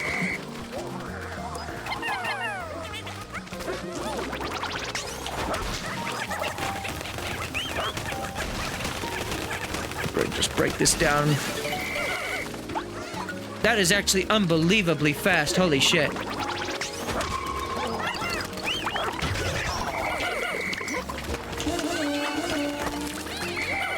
Break those things down.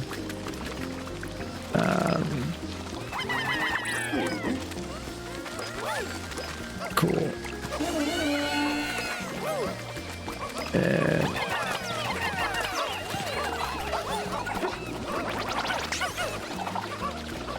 Use this full charge into this lad.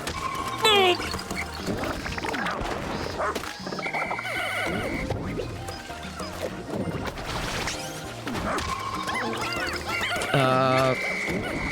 I was gonna say that looked sketchy.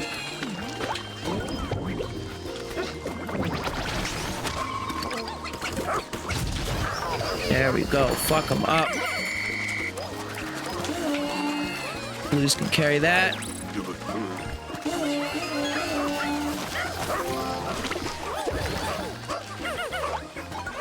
That is unbelievable Dandori right there. I only have one of those, right? Oh, I have two right now. That was my second one. Alright,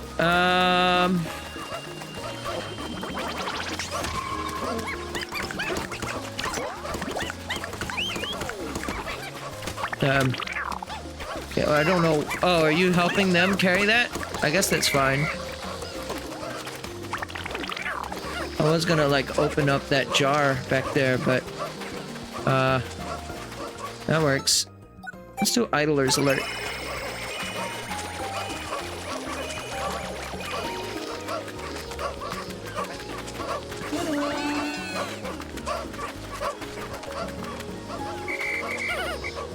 Okay, and then this group.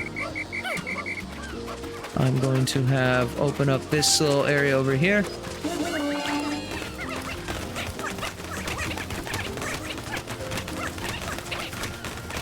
Just so we can have a shortcut to get to that side. And I'll let them do that while I go back and gather the rest of these Pikmin. I'll have them carry that ship part over.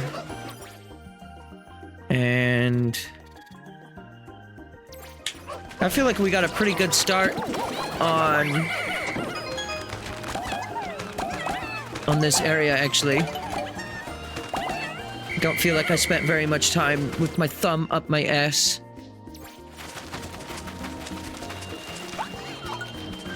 And we got the Pikmin blue numbers up pretty high. Okay, you guys got that.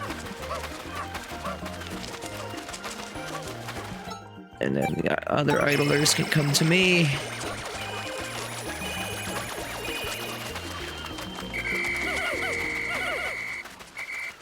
Okay.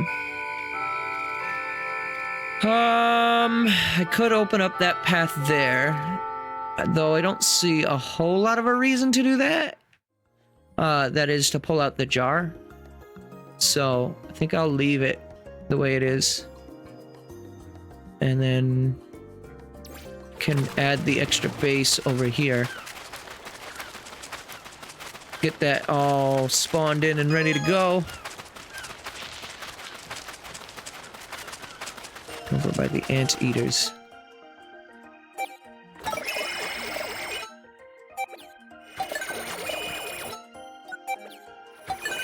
Don't do that anymore.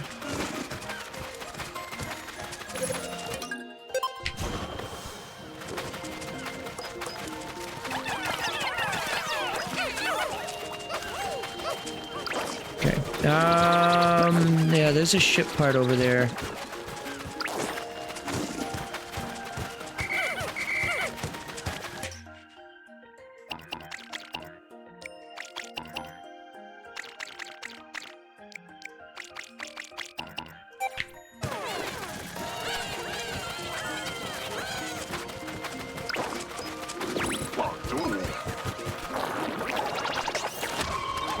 Alright, we'll just fuck these guys up. Let's get them out of my way.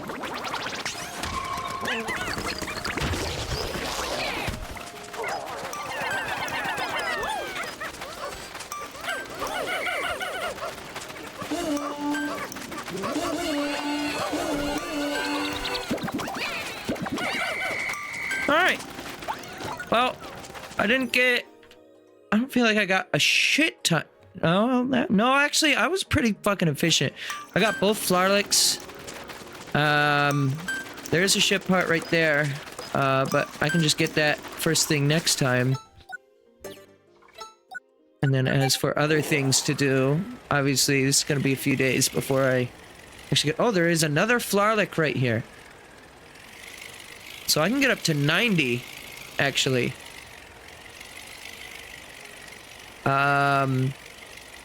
Alright. Well, that's worth noting. Oh, wait. How many Flarlicks did I get? I got one here. So I can actually get up to 100. Yeah. I guess, yeah, that makes sense. They want you to be able to have 100 before you make it to the house. So yeah, there's actually another 2 sets of Flarlick for me to get in that case. That one shouldn't be too bad. It's just yellow Pikmin. Though it'll be yellow Pikmin and then I need to carry it with blue because there's that pond of water.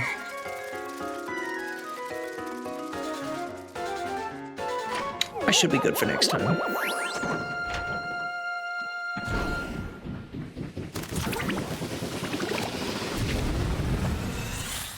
There we go. The Bow Spirit, automatic gear and repair type boat. Alright, 10 days left. I now have the parts detector. That's good. Another emergency kit, bomb rock. It's good because Olimar takes a lot of damage very quickly. The creatures of this planet breathe a deadly poisonous gas. Oxygen. At present, my spacesuit can filter the oxygen out, but if the batteries for my life support system should fail, I shudder to even think about it. The text was directly out of Pikmin 1. Don't think I didn't know that. Unlocked with 23. Okay, so it's not that you get all the ship parts to get into there. But wait, when he sent out the SOS signal to like have this events of the game play out, that's after his second voyage, right? Actually, the one specific ship part that was there is later. That's not even this.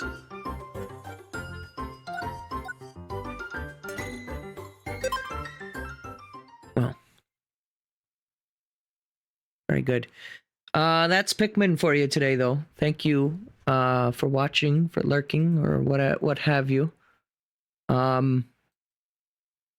this is definitely. I mean, there's a lot of talk already this year. It's only August, but like people are already talking about what their game of the year is. A lot of people are saying Tears of the Kingdom. A lot of people are saying Baldur's Gate 3. I'm hearing a lot of. It's just like really, really good for a lot of people. I'm sure Spider-Man, when that comes out, will be up there for people. Starfield has potential. For me, I don't think this deserves like Jeff Keighley game of the year, because honestly, that whole show's a sham anyway. So if Pikmin 4 got it, I would be really suspicious. So, but what I mean to say is this might be. It is early to say, but this might be that for me. It's difficult to say. There's still definitely time for this game to fuck up. But if anything, the end game actually got better for me than the beginning of the game. Like I said, the very beginning of the game is kind of weak. Mid game is very good actually, and then end game is like incredible. So yeah, next time I play the game, I'll do some more night expeditions. We'll do some more exploration. I'm really enjoying the Olimar mode though. That is super fun for me, which is weird because you would think I would get really stressed out about that time limit, but nope. Actually, it's like a speedrun version of like the base game, but also remixed. It's like a randomizer speedrun. I don't know. It's good. But that'll be it for today. Thank you for watching.